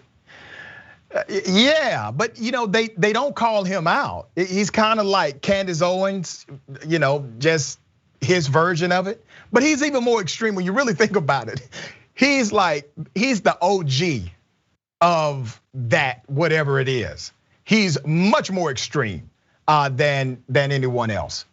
Okay, this guy has a point. The guy with the glasses, not the flaming racist bigot. All right, that was from Franco. Lauren McRae says, this embodies why we must continue to push for easier access to mental health services. Listen, I damn near fell out my chair on that one. That was funny. Lauren McRae, thank you for that. KR Williams 3876 says, thank you, Dr. Richie. Poliart says, thank you very much. I never understand why people entertain this idiot. I was shocked to see him on here. I tried. When I tell you, I did have a conversation with my producers before the show, and I promised, I said, listen, I am really going to try to have an actual policy conversation with this guy. And I did. I mean, I engaged in a good faith attempt. I hope you all saw that.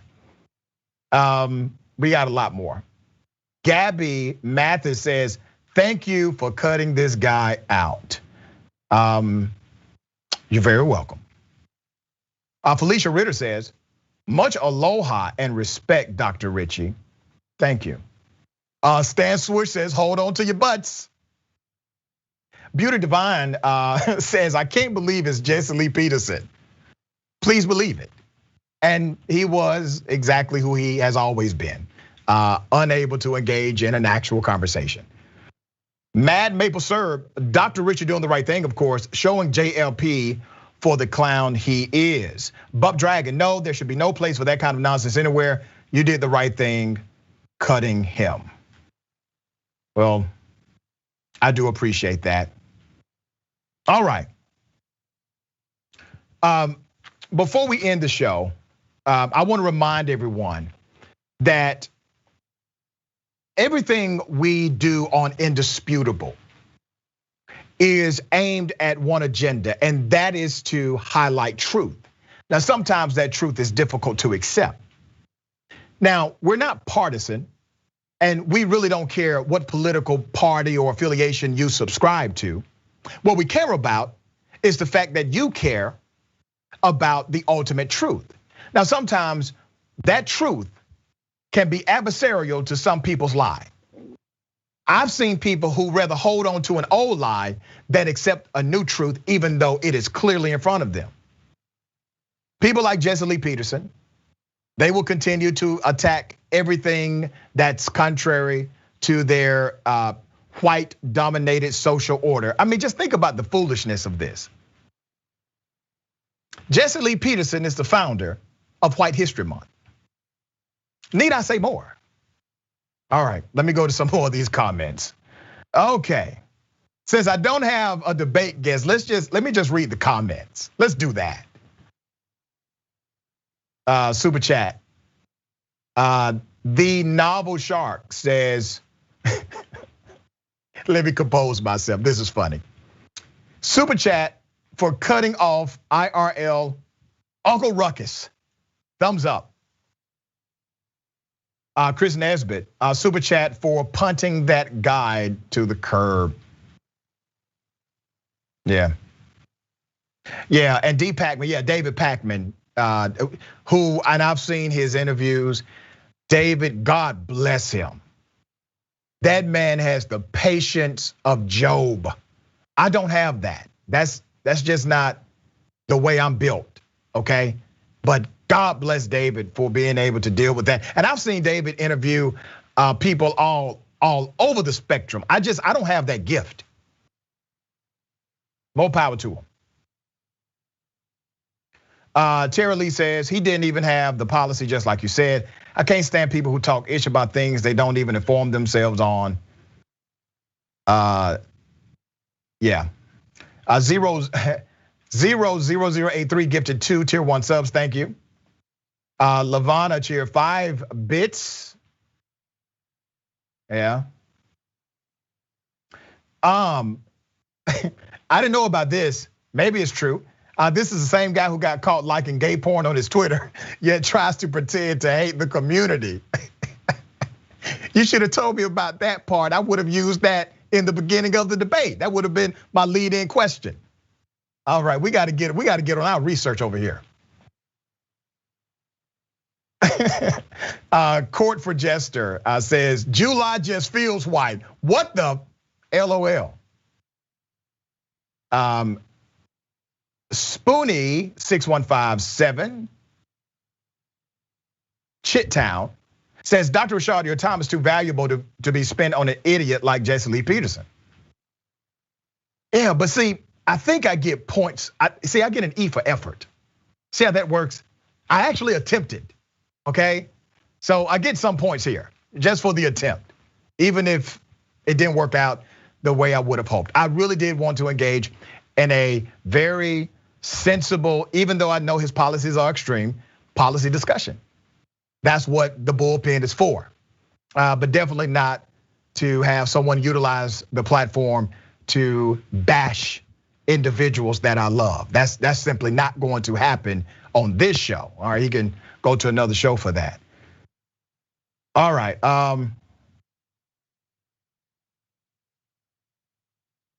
Nicole Smith. Well, let me go back up. Because a lot of people are coming in hot and heavy. Nicole Smith, thank you. It's exceedingly difficult to have an honest debate with fanatics, but I appreciate you trying every day. You're very welcome, and thank you for that. Forbeszilla says, will we ever see Doc Ritchie versus Doc Umar? You may. I've run into Umar on occasion. Not that Karen Dragon. Thanks for getting him off my computer. And Andrew Augustus says, much props for sending that guy packing. Let's go to my Twitch comments. Okay, we've read them. Yeah, I thank you all for the support and for the comments. I definitely took a risk with that one, but it is what it is. I gave him an opportunity, and it's amazing that he has so many followers. That baffles me. But let me tell you what this is really about. People don't really celebrate Jesse Lee Peterson. He's a pastor of nothing, okay? He doesn't have a thriving congregation. He gets his money by bashing black people, similar to Candace Owens. So white bigots who are unable to say what he says about black people will continue to pay Jesse Lee Peterson to say things against black and brown people, against members of the LGBTQ community. And he literally takes a position antithetical to these communities because he gets paid to do so. Once again, the definition of sellout. But don't you find it amazing that there are so many bigoted individuals in this country that they will literally make a man, make a person rich, or try to, just so that that person can keep talking trash about other communities. And that's all that brother is. That's it. I did think he could engage in a conversation. I didn't know he was that far gone. But obviously he cannot. Mufins says, I felt bad for the pastor. He's been gaslit to be a racist against himself. He wasn't mentally equipped to critically think himself out of the propaganda he's been fed. Yeah. Genocide 2002 says, I bet that guy has a list of words he was supposed to try to get out on the show, and he just started reading them right from the list. He's practiced all of those words, I'm sure. He says that kind of stuff on a regular basis. Jam Tomb 63958 says, Dr. Ritchie is our king of truth. I wear that badge with honor. I appreciate that. Thank you. So what do we do? What's the remedy here? The remedy is not fixing everybody. And we all have to get out of the mindset of pressuring people to change their mind. And we have to adopt the mindset of replacement. Like literally, we have to start replacing people that are in charge of policy, replacing individuals that we listen to in the narrative of our social reality in this country. Because it's obvious now, more than ever, that we have reached a level of critical mass. We are in the middle of a tribal era in politics to where no one seems to care about the dogmatic truth anymore. There are people who will see a Jesse Lee Peterson and they will see that I shut him down and they will blame me for that, which I'm fine with. But I want you to consider something. If we allow people like that to spew propaganda against communities that we actually do support, that we do care about, then that person is empowered to not have policy conversations. That person is empowered to simply spew rhetoric. Well, he can do that all day on Fox News. He can't do that here. We got some more comments. All right, let's, another super chat. Thaddeus Nall says, Jesse Peterson is the real life Clayton Bigsby, Dave Chappelle's blind Klan leader. He's a grifter who is too dumb to know that he's a grifter. Man of Tomorrow, and just so you know, Man of Tomorrow, I did read your comment from yesterday because you dropped that C note on there. I said, I gotta read this brother's comment, all right? It is difficult to get a man to understand something when his salary depends on not understanding it. upon Upton Sinclair quote. That's a beautiful quote, by the way. JLP is purposeful in what he is doing. Very purposeful. Yeah. PhD Diva 5 says Adrian needs to serve as mediator. I just have an idea that she would be in total agreement with me. I don't know if she would be a great mediator for that guy. Okay. Ladies and gentlemen, do me a favor. Take care of yourself, take care of each other, and take care of the planet. And remember, the truth is always indisputable.